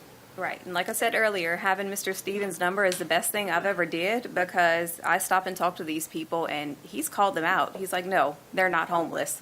Yeah. So it's eye-opening. Some aren't homeless, and some that even are will not go to the shelter because they don't want to follow the rules. Right. Don't That's want to the have a other job, thing. don't want to be clean. That is, because he and I meet, that is the issue that he faces. So a lot of the people that are clogging up my roadways and causing some traffic safety issues, they don't, I'm not being ugly, but that's not the help they're looking for. Right. Right. Yeah. Okay, It's I'm like done. some cases, it's like a job for them. They go there every day at a certain time, and they stay there afternoon, and then they're gone till the next day. We see them every day. Yeah. Uh, So, well, one last thing. Okay. I'm sorry. I was just going to ask the people that are actually doing this, the ones that are sitting on the side of the road or standing in the middle of the road on Admiral, if the police encounter them, will they be asked to leave or will they be Well, arrested? I it mean, what's the depends. enforcement with the homeless Yeah, people? It's a little complicated. Okay, you can be on private property unless you agree to post your private property and the PD goes out and put a sign. I have been calling businesses myself and calling them out who didn't want to do it. You will be amazed at how many times my officers went to a business and said, we would like you to sign our affidavit. We would like to post your private property. They can't keep people off the sidewalk. That's not what this is about. They always have a right to be on a public sidewalk. But in many instances, they're on private property. I can tell you that I was amazed for the last couple of years how many businesses, no, we don't want to get involved, we're not signing. So you had a tent, you had camping out, you had people that it was their daily job, and if you would look around the corner, because I did, you had all their stuff in a little hooch or stuck on the side of these people's buildings. It has taken me a while to get people to come around to sign. In the last 3 weeks, we've had 2 or 3 businesses finally have enough and sign, and if you look around between Walmart and Iberia Bank, the shopping center where Papa John's is, you'll see some signs. They're coming up at a few other locations on some empty lots in some residential areas where we've had people hanging out. Some of those property owners have now agreed and they're signing. Well, then my police officers have a tool. When they ride by there and see you behind that sign, they can say, hey, that's posted, get off, or I will arrest you for private property. So that is going to be a big help. We've had some where they've been aggressive. We had a guy now, I don't care. We had a guy in Amador who would hit on your car. Okay, we called the cops. They went out there. I sent one of my young officers. I didn't send him, the police did. Well, this guy cold cocks him, ends up in a fight, have another unit have to come. It took 2 of them to subdue the guy. But, of course, now he's got a felony, so he's in jail. Many of them that we write citations to, the jail is not taking misdemeanors because of COVID. So they get back out. Now, after 3 or 4 misdemeanors, well, then, they end up taking them. But it has been a struggle, but we are developing some tools. And like I said, to go and talk to somebody and ID them is a start, and we legally we can't profile anybody, but once you get in that roadway, once you're going to be a traffic hazard, we can deal with you. Will we ever pick them up and drop them off to the shelter or something? They don't want to go. My officers are trained to ask them, do you want to go to the shelter? But they don't want to go. They'll tell you, I'm not going to the shelter. Stephen has too many rules. Okay. They will tell you, they know Stephen. They will tell you, I'm not going to the shelter. I don't want any help. You can't force them. I mean, every citizen has rights. We had a law we used before, but the U.S. Supreme Court declared it unconstitutional. And that has hindered some of our steps. We are trying something in the future, and I will be bringing you something that is novel and that we hope will work. But for now, this is a step in the right direction. And it shows our citizens, because I've had meetings with people who I have called out who busted us on Facebook. I got them to come over here. It's just they were frustrated. Got them to come here, had Nicole Burke, our prosecutor, had people from the police department, had Jeff Simon, had my clerk, and we had a meeting with them and said, look, if you don't think I didn't have a tool, I'd be using it. This is a very big safety hazard. I'd be doing it already. So we're in the process of coming up with something, and this is our first step. Excellent. Okay. Anybody else? Yes, sir. I think Freddie just made a valid comment that this is only a tool, and tools only as good as our constituents use them. So, I mean, we need to spread the word to our constituents that, we are posting signs. This is a tool we're trying to prevent what they're expressing to us that they don't agree with. I get multiple calls on panhandling on the corner, and, I recite to them exactly why we can't do anything. But now we're approaching things that we can possibly do in the future. So let's educate our general public on what we're doing and how we're doing it and how they can help us solve the problem. And this is more about traffic safety than panhandling. Yes. But I will add one thing. I have had incidents where they have said, the panhandler grabbed my daughter. Well, why didn't you call the cops? Wow. That's a whole different issue. In other Right. words, anytime there's something that adds, anybody, doesn't have to be a panhandler, but people need to understand that when they see something that's not right, somebody in the roadway, somebody being aggressive, whatever, pick up the phone. My cops are only as good as the information they get. They can't be everywhere at once. Yeah. So anytime you see something that's out of the ordinary and you feel on any issue, or you feel that your safety or your family's safety is involved, don't blow that off. I've had people come after and tell me the strangest things that, I'd either handle it myself or call the cop. The right thing to do is call the cop. So, anyway, and this is no different. If there's something that you see as a traffic safety issue, and one of these people, I watched a lady one day put her baby down who could crawl, run into the road across 2 lanes to the second lane of traffic to get $1, and the baby's on the sidewalk heading to meet the mom in the road. Well, I did the right thing. I called the cops. We got child services out there. We got a juvenile officer out there, and they handle the situation. But I saw tons of calls. I said, how many calls did y'all have? Just you. So there are times that people just keep driving or just see it and say, not my problem. But if we're going to curb some of this activity, use the phone, call the police. They'll post it on social media. No, that didn't do any good. By the time you read it, it's done. Right. Jeff, you had your hand up. Well, one of the things. Jeff. Sorry.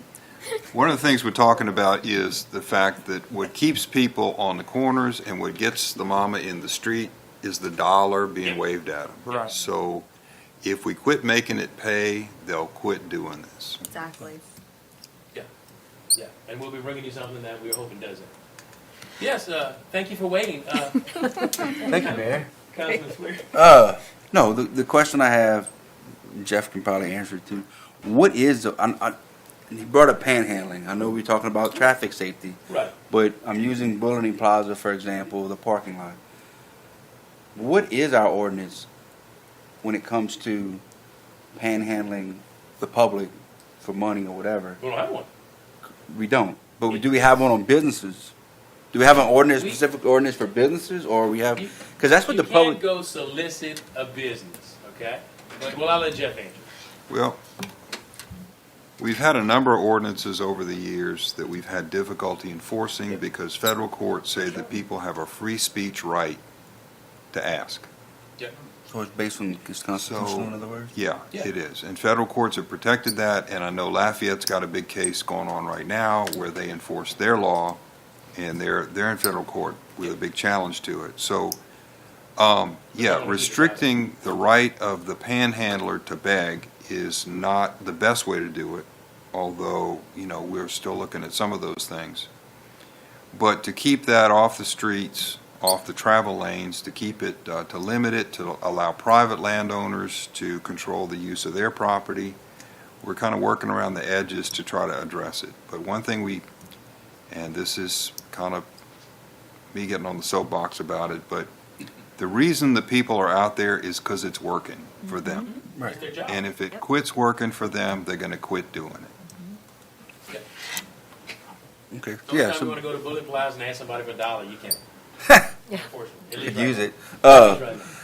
But no, that's why I'm asking, But because in the process, if you do something else, and that's my point many, many times of telling you, how many people complain about how they were aggressive, they hit on my car, they pulled on my purse, they got in my face. Okay, that's different. That's no longer that constitutional privilege that you can have an ask. Having an ask and going past that to becoming infringing on somebody else's rights is not the same thing. That's where we need to educate our people to, pick up the phone.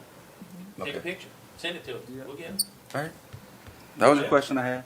Thank you. Okay, thank you. Long time coming. Yes, Mr. Broussard. Long time coming. Well, I'm glad you're putting something on because Every time. Things we every all time. called you and how we can do it. And we got to make sure it works before we do it. I don't want anything to report. So if I go a little slower on some of these issues, it's going to be me and Jeff sitting in court. So And you might have to wear a tie. I don't know about that. They just have to Federal court, you might have to wear a tie. It makes sense. But a little bit. Anyway, so yes, we have not moved quickly because we want to make sure it works. Yes. No, my statement is simple, and I heard it's biblical. It said the poor is going to always be with us. Does it have to be the same people over and over and over? Okay. It's a true statement. Yeah, it is. Does it have to be the same people over and over and over? Yeah. And it's the same people out there. Yeah. Yeah. Well, like I said, some of these people is their job. Good. Any other discussion on this? Then I would ask you to please vote your machines.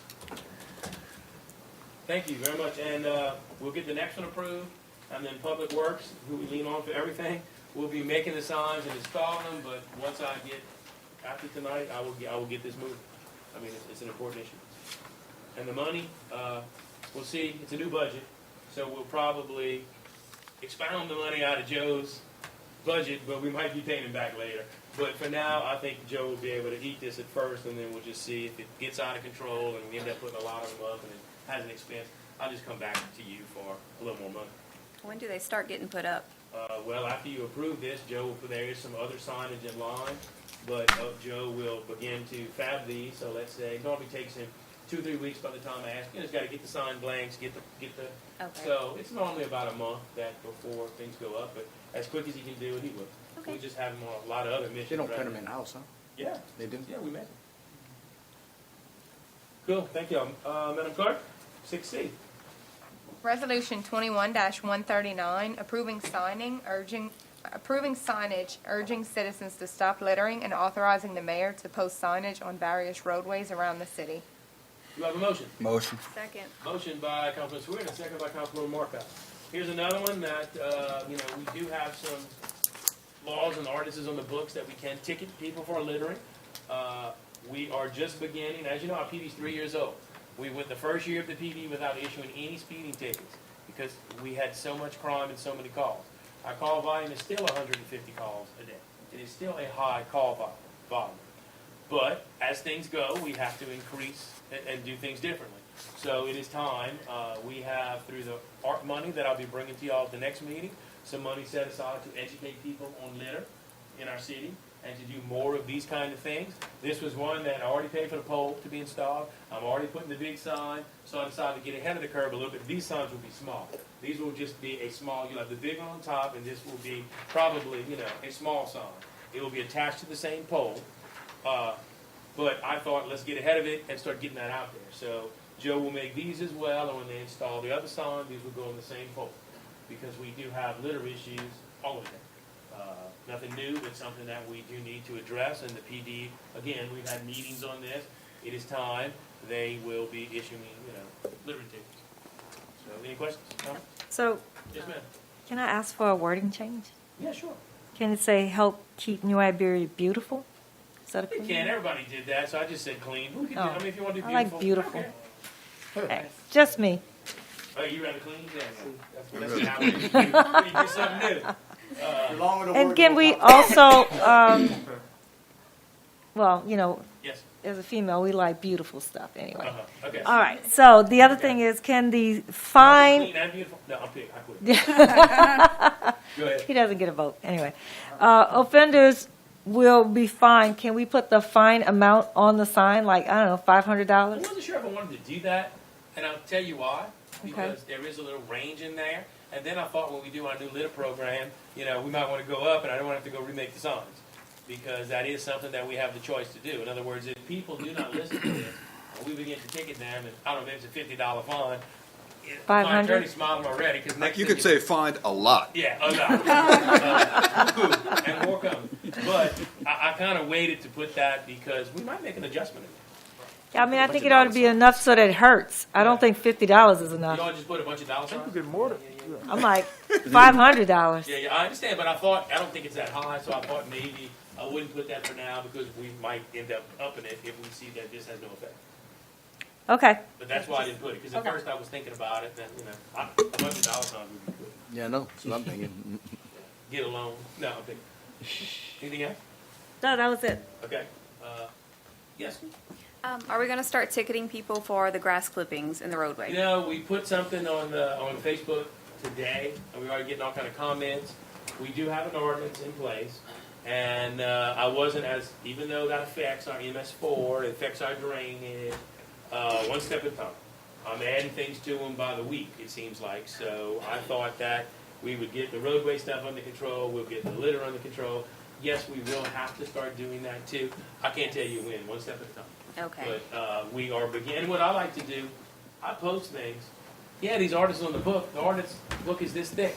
If you have stuff that you haven't enforced in 20 years, it's not fair, even though they're breaking the law, it's not fair to just say, okay, I'm throwing the book at you. So I'm going to put these signs up for litter, and they're going to be up for a little while. And then you're going to see we're going to start litter. Litter fine. So my idea with posting about the grass clippings, we have a letter that if you turn your neighbor in, we send them a letter.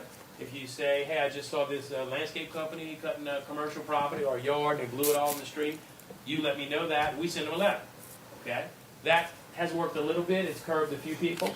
Well, now I'm trying Facebook, and I thought we would do that for a little while, and then we would get going with this. And then the next thing I'm going to say, you are duly warned, we're going to bust you. Because the minute we do it, people are like, oh, I didn't know. People are I like to do a little bit of a public campaign before we start ticketing people. But if you have repeat offenders, they already got their letter and they're still doing Some it. did and some didn't. If the neighbors didn't call, they didn't get a letter. If you didn't turn them in, they didn't get a letter. Okay. So like I said, one step at a time, but we are cracking down on those kind of things. Okay. So would the grass clippings be considered litter in this situation? Could they be considered litter? I don't know. That's a separate ordinance. I don't know. But you could have a shame on you door hanger. And give each council person a stack. I mean, Oh, I thought we were going to give Jimmy a stack. I mean, You can give him a ticket book. That would be dangerous. Look at his face. might be effective though. Yeah. Yeah. Yes. Yeah. I don't know if we can do that. Jeff, that'll be a question for later. Take a look at that. You could be the litter master. I tell you what, if they let you be the litter master, if you want to do it, I'll give it to you. Take that money and, You can take that money and put it in your department. yep. Oh, Which is there you unusual, go. I normally don't give you the money for your department. Up to a max. His brain That's how is we- brain Anybody else have any other comments on that? That's it. Everybody's good? Okay, then I would choose the action to vote the machines. Thank y'all, good discussion, I'll see about getting them done. I'm excited. Okay. 6D. Resolution 21-140, authorizing the mayor to execute a contract between the City of New Iberia and Bayrard Habits and Associates for design and engineering services on the Lewis Street Mill and Overlay Project. So moved. Do you have a motion? Mayor Pro Tem. Second. Gonsalas, a second by Councilwoman Ledbetter. Do we have any discussion on this item? Seeing none, I'll ask you to please vote your machines. Thank you. So now I can pay them for the work they did. Thank you all very much. Project went really well, way faster than we anticipated. First 2 days was a little bit. I got one question. Yeah, no, it all worked out. Thank you. Hey man, just one question. Just I noticed the lines kind of takes a hard right on it. Is that because the trajectory of the road just turned a little bit? I was curious when I was sitting at Lewis Street. They followed the lines that were originally on the Okay, roadway, so- it's obviously it showed that. I was just curious when you wrote they might have laid it out wrong. Okay. Thank you, man. And we're excited, ready to get the big road project started, so can't wait, can't wait. Madam Clerk, E. Resolution 21-141, authorizing the mayor to execute a contract between the City of New Iberia and Braun Intertech for professional geotech services associated with the asphalt overlay portion of the City of New Iberia Streets project. Do you have a motion? Motion. Motion by Councilman Lewis. I need a Second. Councilwoman Deidre Reed. Is there any comment or question on this item? And by using Bayrard Habits, I'll just say, they already had geotech in a lot of these areas, so we're saving money that they, gave us the information from the last time. Good. That's good. Which did save us some money. If there's no questions, then ask you to please vote your machines. Great, thank you. Item 6F. Resolution 21-142, approving change order number 3 in the re-roofing of the 911 facility and Slime and Theater project, and authorizing the mayor to execute any and all contracts and documentation in connection therewith. Do you have a motion? Motion. Motion by, I really didn't catch you with first, I'm sorry, Reed. Doesn't matter. Okay, Councilwoman Deidre Reed and Councilwoman Moore. Is there any questions on this item? So is this just the last little bit of work that needs to be done on the interior? No, let's Paul come up. This is the change order to do the. Right, you got some money for the police department for the CARES Yeah, Act? this is the 70,000 from the police and the 20 from the fire department. Correct. So the only way you can expand the contract is through the process called a change order. Right. It amends the contract to be able to utilize those dollars that the mayor wants to utilize. Yeah. No, I'm familiar with change orders. I was just trying to understand the work that's going on. This is the interior Yes, work, this is the the interior last work. The little bit of roof work. is done, Yes. And there was a very, very slight amount of work on the inside in the original contract, and this will get it move-in ready and let us use our meeting room Right. ready. Okay. That's all. Good, thank you all. Any other discussion? Then I would ask you please vote your machine. And I'll try to remember when we do a change order like this, because it was from the original title, I'll add something like interior modification. Yeah, You read the title, you look at it, you just think of the roof, And so I read through it, I was looking at some of the things, and I'm like, this looks like interior work. Yeah. Yeah. I understand. Good. Madam Clerk, 7A. Introduction of special ordinance number 2021-2022-02, amending the budget to account for additional 1% general increase for all city employees, amendment number 1, and to set for public hearing on November 16th, 2021.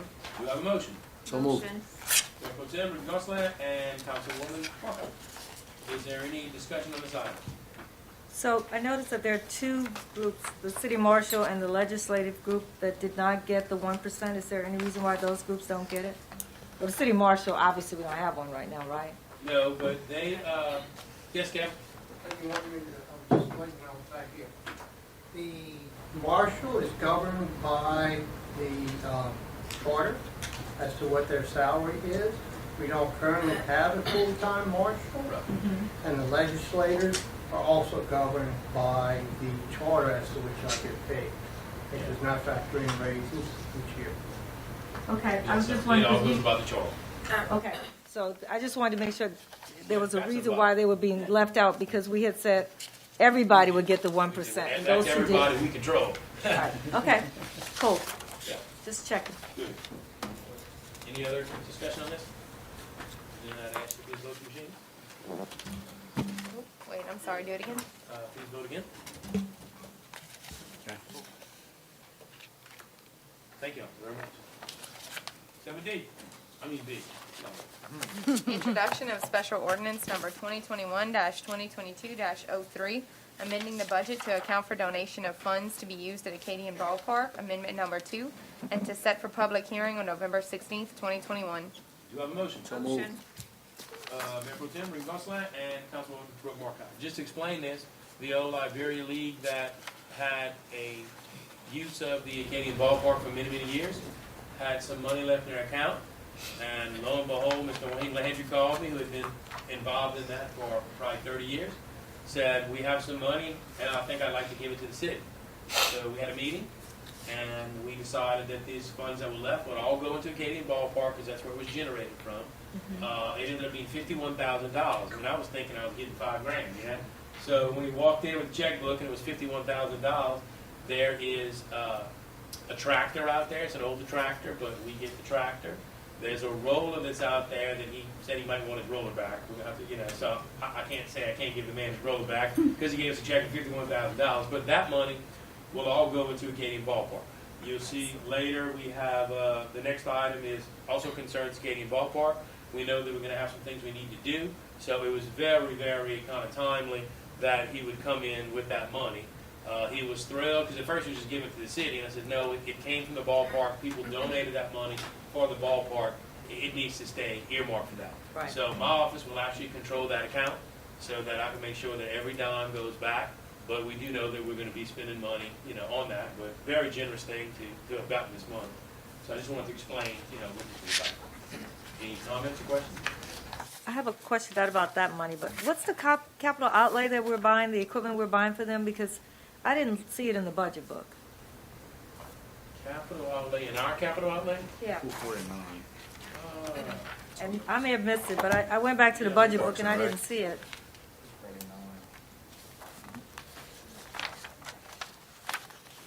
I may have overlooked it, though. I mean, if we can't, Yeah, let me get back to you on that. yeah, okay.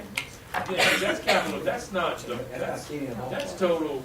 Parks and Rec. Yeah, it's Parks and Recs, that 449. Okay, That's good. Parks and Yeah. Recs capital outlay. So Okay. it's not just. That's how I It's read it. confusing because it's on the Well, same because line. it's on that We're line, not spending 449,000 at dedicated ballpark, I No, said. it's under the same. but it's under the same thing, I doesn't see it? that, but we're not. That is for, that's Okay. the. That's why I was total asking. Capital outlay. Right, Yes, I ma'am. mean, we put that money in there and No, I'm we're not like, doing that. We would send that money to the Pepperplex. I mean, I love getting ballpark, but that money would go to the Pepperplex if we were doing something.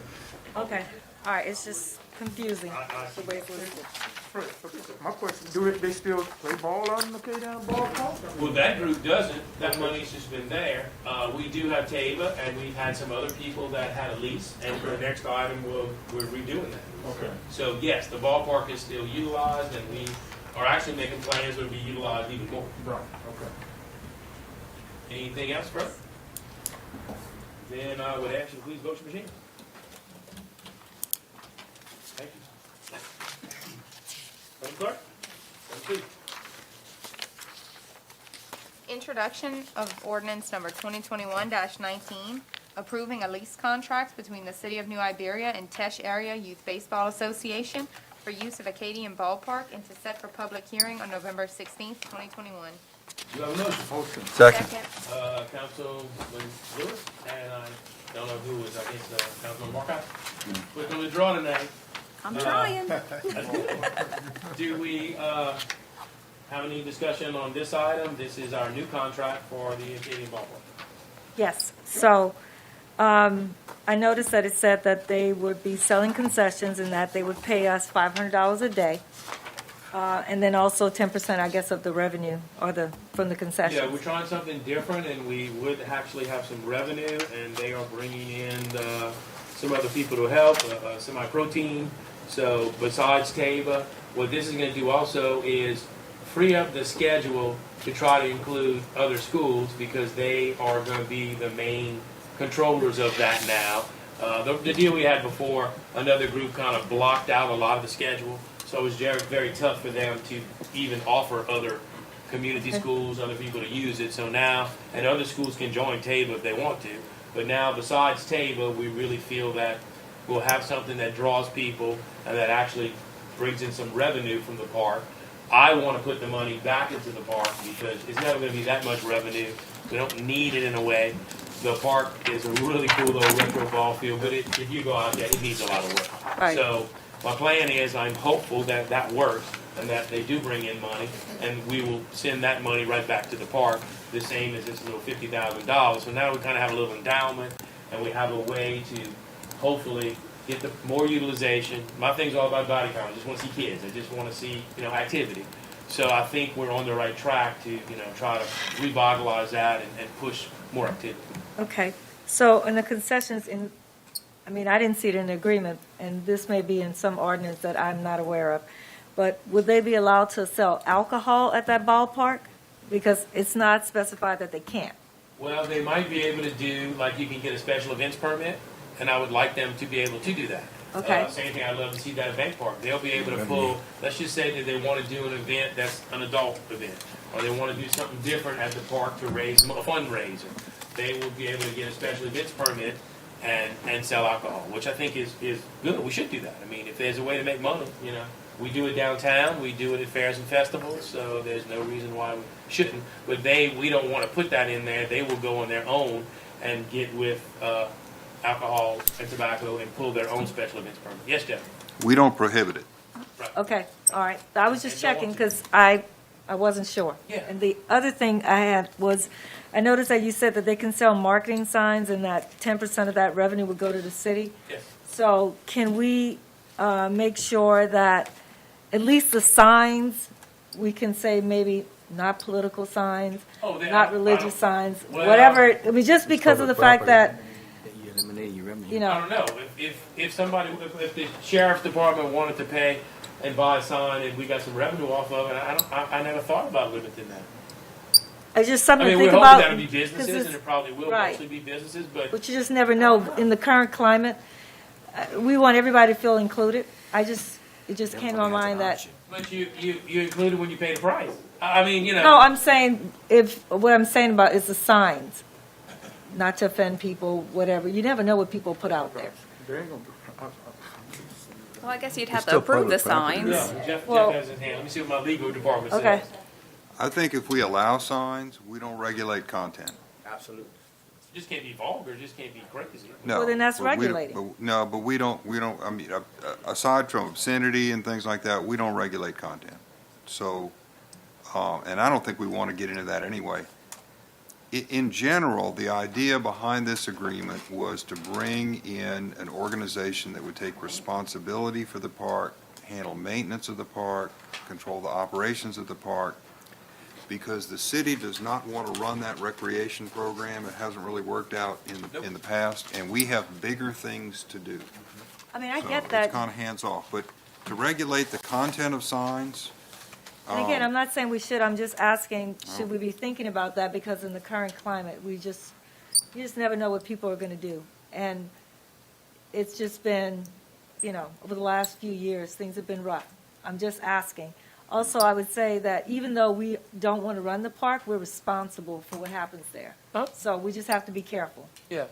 Well, if we have an issue, our phone's going to ring and we'll have to deal with it. Right. I'm not ducking that. And we do have, one thing we did reserve here was the right to terminate the Yep. agreement on a 1-year notice. So it's a 5-year deal, but, we're going to see how it goes. And either side can get out of it, which I Without love to cause- do that without as many of cause. these as I can because it's a new adventure. I'm praying and hoping, and I think it's going to work. But if it doesn't, that way either side can get out. Okay. Okay. Just asking. No, hey, look, I like the discussion. Dustin, you had your hand up. I'm gonna call on you before I go on this side because you've I been want to waiting. thank TABA for putting their resources into that park. We used to visit all the time, watch all the games there growing up. The question I have in the contract, it states about they're responsible for keeping the grounds clean and in order. Now, so the whole park in general, is that still gonna be under Parks and Rec out of Heather's budget? Yes. Or, No, they'll still have some because they're not gonna, it's old, but we have a tennis court in the front. We have some other park equipment. We have areas that we will still maintain. so we're just talking about the baseball We're field talking in about the general. There, field, they what's may be- inside the fence of the field. That's what they will do. Okay. We still have responsibilities out there because the rest of it is a park. We want to give that to them too. We can't, no. Okay. They have enough to do. So, yeah, we will handle everything around there. Okay, Good question, though. all right, thank you. Okay, now moving to this side. Yes. Now, just a brief, as a council, you want to applaud people's efforts to try to bring things to the community and work with them to try to be successful. And not everything's successful, but I think, we have a really running chance that this could be successful in the long run, the way the mayor worded the contract. And I just want to applaud them for taking the chance for our city and trying to make it work, really do. Now, what about my question? Maybe I skipped over the utility costs. That's still on us? No, they will pay the utilities. In Okay. other words, they're stepping up and really they're doing more. Jeff and I, as we worded all of this, tried to give them more flexibility to make money so that they could do this. So it's I think it's a good thing, but if we're stepping out, we're stepping out. They will have the responsibility to make it work, but I think this agreement kind of gives them the tools to be able to do that. With the freed up schedule, they need money, they can hold a tournament. They need money, they can hold a fundraiser. In other words, they can do some things that they were not really in the last contract. They were kind of hamstrung with allowing them to be able to do those things. Yes, sir. No, I just want to thank Tabor as well for, coming into the community, picking up, no pun intended, picking up the ball. Yep. Picking up the ball. I agree. And kind of like what Ricky said, and it was translated in my mind, is that we can't do everything, so thank God for groups that step up and, again, pick up the ball. I'm not a baseball guy per se, but I have some good friends that are baseball guys. Ricky Drexler, Shane Hillman, Yep. and they go there. They go there. So I hear a lot of talk about that, folks. I'm glad they, picking up the ball. Yes, ma'am. Is anyone from Taba here? Yes. Oh, okay. Well, thank y'all for doing that. I'm the council person for that district, actually, so any major events, send me an invitation, because I do like baseball. Awesome. Thank y'all so much. We appreciate it. Thank you. Hopefully y'all get to meet Drake, who is the president of the International Interstate Baseball. Okay, yeah. That's trying to bring a minor league team to New Iberia, exciting. representing the New Iberia. You'll have a mascot Wow. contest to name the team. Yeah, very And cool. it'll be local boys from this area. So Good. That's we hope to exciting. Thank you. pick up a rival with maybe Crowley, who has an identical park to this park, and they receive grant funds to AstroTurf it and stuff like that, which I'll be contacting Mr. Ricky to give us guidance on getting some grant money in for these nostalgic parks. Okay, gotcha. Thank you. Anybody else? Then I would please ask you to vote your machines. Thank you all very much. This is coming at a great time because the Pepperplex, we're about to make a major investment there, and, we see some bleed over with them that we possibly can do, so it's going to be good. All right, moving on to item 8A. The tour of homes. Madam Clerk? Hang on. Jimmy Landry to discuss dilapidated and dangerous condition of properties at the following locations. And remember, these are properties that are on deck. They're coming. What we're hoping to do is win like we just won on some of the other ones that people decided to do something themselves. So this is our advertisement to get your act together, do something, or you're coming up. Yeah. Hit it, Jimmy. At the end of September, the second meeting in September, we did 10. Then in October, we had our 16 that we're working on demos. So hopefully, April or May, these will come up. Or somebody will do something with them. First one is 1524 Crestwell. Roof's coming off, the house is open, the back end is falling down.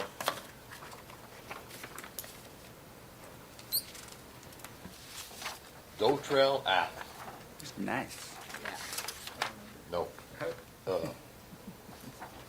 Which district is that? Mine. Yeah. Yours? Yeah. That's That's a little alley off of Walton Street. There's two structures back there. That's been on the list for about 4 or 5 years. Yeah, I get calls about it all the time. Yeah. Okay. All right, 416 Field. That's District 5 as well. This is behind another house. So it's a trailer that's in the back of a house. Yeah. Tree fell on it. It's not in good shape. I have a question about something like this. So when there's a mobile home behind another existing resident, does that mobile home, if they were to, so if we were to demolish this or they were to do it themselves, can there be another mobile home placed on that property even though there's already one residence on there? Yeah. Okay. Because that's, they have 6 months to one. Right, I just didn't know if since there was already a home on that Yeah, it's lot. then- grandfathered. Okay, all right. The answer, 808 Lombard. That's yours, I'm on. Yeah. You know that?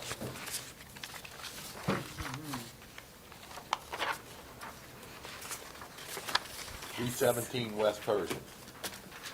Yes, thank you.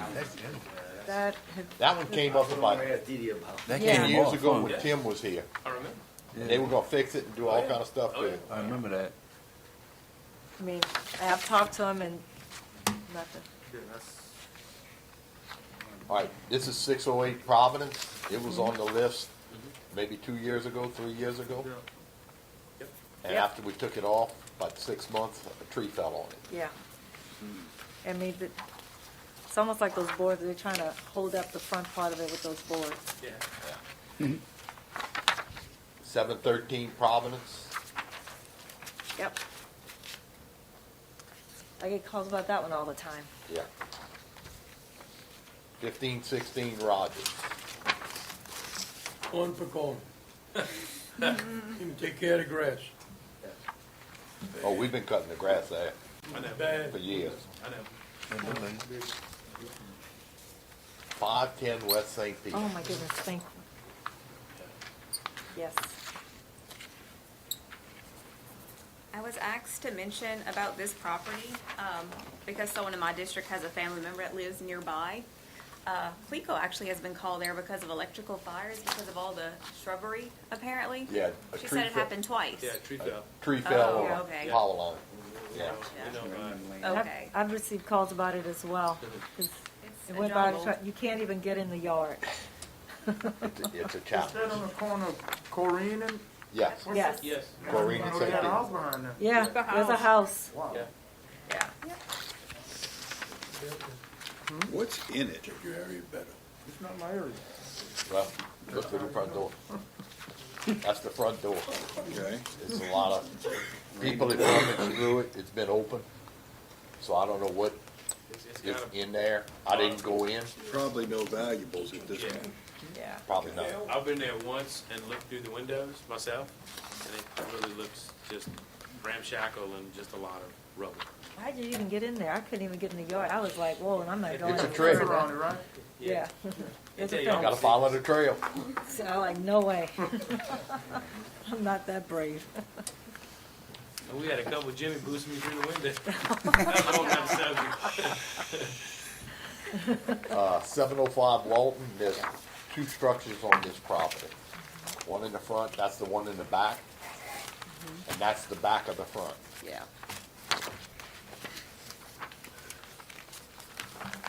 That's it. That's the last Okay, one. so like I said, those are up and coming, and as you can see, and our citizens can see, we're not backing down. We will continue to clean our town up and clean our community up. We're not picking on anybody. We have no preference. We're not prejudiced in any kind of way. It's all about what those houses are doing to the neighborhood, to the surrounding properties. It's all about what they're doing to our overall value in our city. And it's a safety issue. in And some it's a cases. I got a issue. question. Yes, sir. Can I ask, where are we at with the budget? I know we've been approving a lot. Can you tell me, are we progressing on the budget issue, on the budget we approved for demolition currently, or are we still within where we need to be? Well, we knew budget as of November 1. Right. We did not spend all the That's what money I'm asking. that I had budgeted. We spent a good portion, but we didn't spend it all, so I just rolled it over. In other words, and there's money there for me to, a little bit left from the CARES Act that we talked about demoing with. That's where we're operating on, plus something from the general fund.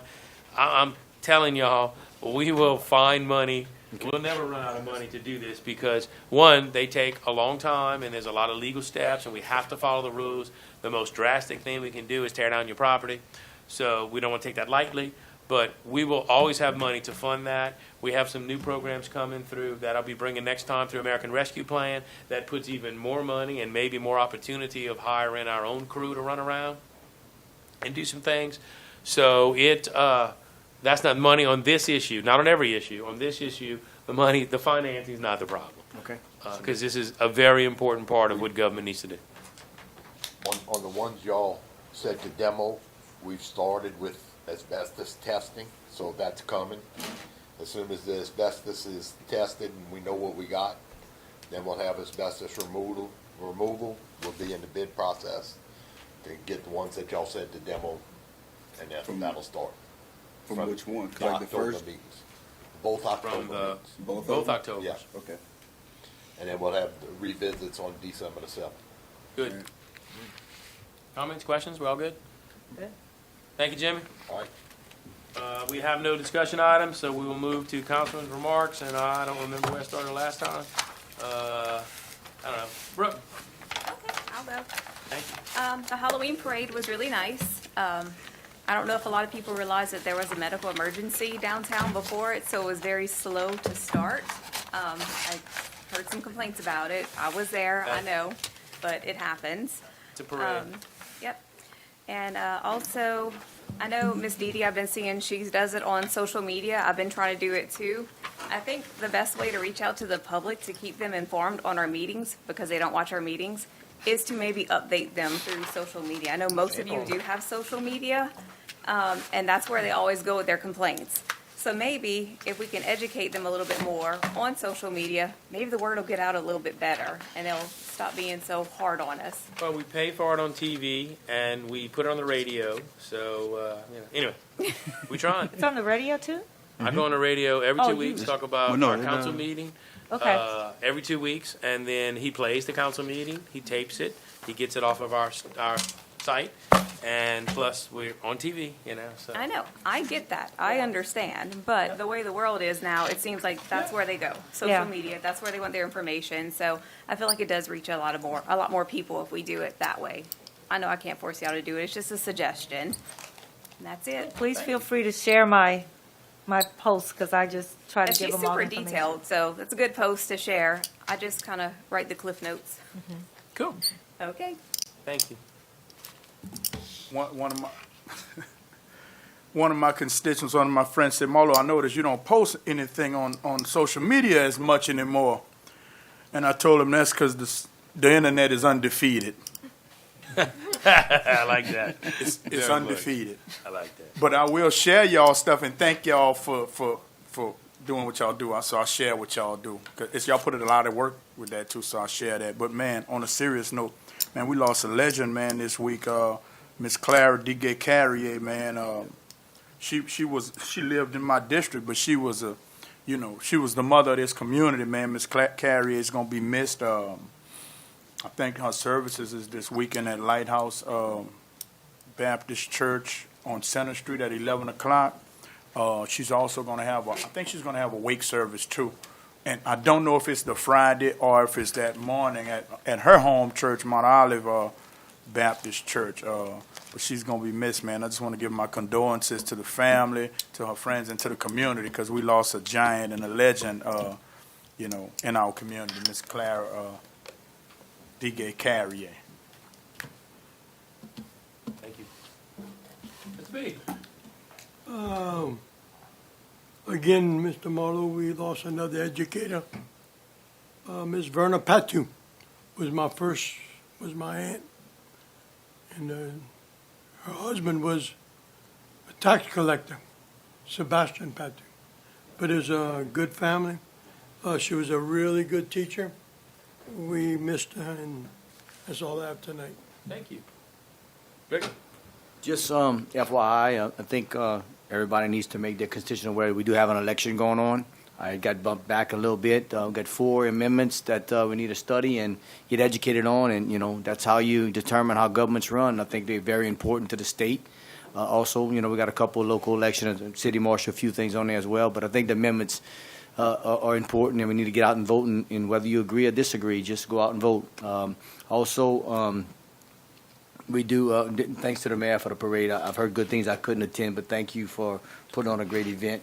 And right now, everything's hot and heavy in redistricting. I was able to get on a Zoom call yesterday. I think the mayor attended one at UL recently. It's extremely important what's going on in redistricting. It's going to come fast, come hot. The state's doing their things. They have some controversial issues, but it's a numbers-driven game, and it's going to affect all of us. So pay attention to the redistricting and make sure you're on top. Understand what's going on. Thank you. Yes, ma'am. I too was gonna say to get out and vote. Early voting has already started and it's gonna conclude on Saturday. So, and election day is November the 13th. So please get out and vote. And like Mayor Pro Tem stated, that the constitutional amendments are very important. The very first one that's on the ballot is talking about taking the collection of sales taxes from the parishes and putting it in the hands of a commission. So that commission would collect all sales taxes for all the parishes and then redistribute it to the parishes. So definitely think about that one. The second one has to deal with cutting taxes. Cutting taxes sounds really good because you, of course, keep more. Well, the state will keep more if Constitutional Amendment 2 passes. But there are a couple of 3 other bills that are attached to it, whereas it triggers some other things to happen underneath it. If this one passes, then it also cuts taxes for wealthy corporations and franchises. So please be aware of those things. The other 2, the third one is about the levee districts. We definitely need levees to protect us against the water. A tax to maintain them, if you have a levee district, may be very important. And the last one about increasing the reduction from 5% to 10% on budget deficits. Well, it depends on the way you think about that also. So just be mindful that everything that sounds good is not always good. And lots of times it's connected to other things that will definitely affect us in sometimes adverse ways.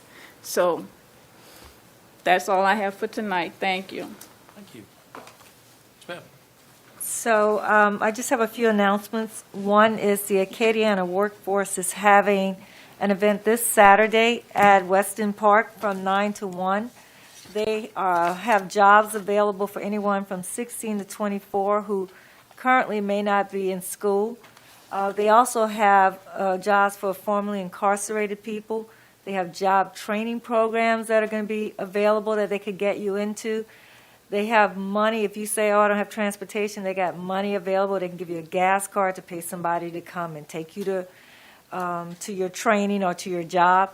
And they also have even some solutions around child care. So please go out there. And it's not, the 16 to 24 is for the same kind of program they had during the summer. But they're also looking to help adults. So if you're an adult or you're formerly incarcerated and you've been having trouble finding a job, please come out this Saturday to Weston Park from 9 to 1. Also, the Downtown Neighborhood Association has a house painting event this Saturday. We're going to start at 9 a.m. We're going to meet at the Masonic at 8:45 a.m., and then we're going to go over to the house. And then we have the Downtown Neighborhood Association meeting tomorrow at 6 p.m. at the Masonic. And then we have a couple of organizations that are taking applications for Toys for Tots. We have New Chapter Push. They are accepting applications so that if you feel like you're not going to be able to buy gifts for your children this year, you can send an application. They'll help you get toys for them. Also, if you go to Weston Park and talk to Mr. Ozan, he's working with the Marines, and they have an application process as well. You can fill out the application, and then you can also qualify to get some toys for your kids. And like Marlon, I also like to send my condolences to the Carrier family. Known them a long time. Boo and I went to school together. Robbie and I are friends, and just, Mr. Gay was a pillar of the community, and she will be missed. Thank you. Dustin. All I have to say is I want to ditto with everyone else about going vote. Just get out and vote. If you don't, then that's your choice, but I don't want to hear anyone complain about the outcome. But please go vote. And that's it for tonight. So thank you. Great. I don't have too many. I just want to thank everybody involved in the parade. It really went off well. I'll tell you a couple things like backstories. We had way more people show up for this parade than we ever imagined, okay? I mean, there wasn't 1,000 people. It was our first year. We had 26 entries, okay? And this is an independent parade. So don't fuss that they ran out of candy, okay? Because I heard that. Well, people came out of their own pocket. One, you don't have to throw anything, but people came out of their own pocket with that. Some people said, well, there weren't names on all, who was in it. Well, it's an independent thing. It didn't have a cost, okay? The other thing I want to tell you is this was not an association. Every other parade, every other festival, it's sugarcane, it's the chamber, it's the Mardi Gras Association. This is the first time that the city ever said, hey, we just having our own thing and we're forming our own Halloween parade and we just doing it. Well, I don't want a bunch of rules. I don't want it to be an association that you only have to be muckety-muck to join and you got to pay so much. That's not my thing, okay? If the city's going to do something, it's going to include everybody. But you do have to register. And we did have rules. I had some complaints that we didn't allow motorcycles. Well, look, we covered the whole insurance on this. Those associations get their own, plus ours kicks in too. So in this, first thing I did was call the insurance company. They said no motorcycles, no horses, no four-wheelers, no mules, side-by-side, whatever you want to call them, none of those motorized things, okay, and no horses. So that was part of the gig. So the other thing is that we realized, and I will make adjustments, okay, there was so many little kids. That parade crawled. Yes, we had one medical incident, but that parade crawled because it had to, and I really wanted to give Aaron this one picture that I took during the parade to put up there that I just forgot to do it. The kids would come. I drove my Jeep in it. It was the city's float, okay? Those kids were coming up to it. Parents were not holding their kids back. You had children like crazy. You had children touching the floats, touching the cars, okay? It was dangerous. We went through very slowly. We made sure. We had people from our floats, which next year is going to be a requirement, stop passing out candy and push kids back, okay? It was, I'm telling you, the crowd there was massive for something that we thought was going to be a very small thing.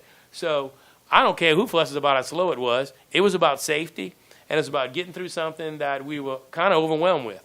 But what a problem to have, because it shows, one, our community was ready for this. They were ready to get out. Number two, Halloween seems to be much more popular than some people thought, because when I announced that I was doing this, some people said, this is not going to work. It's going to work in a big way. Next year, you will see a whole festival around Halloween.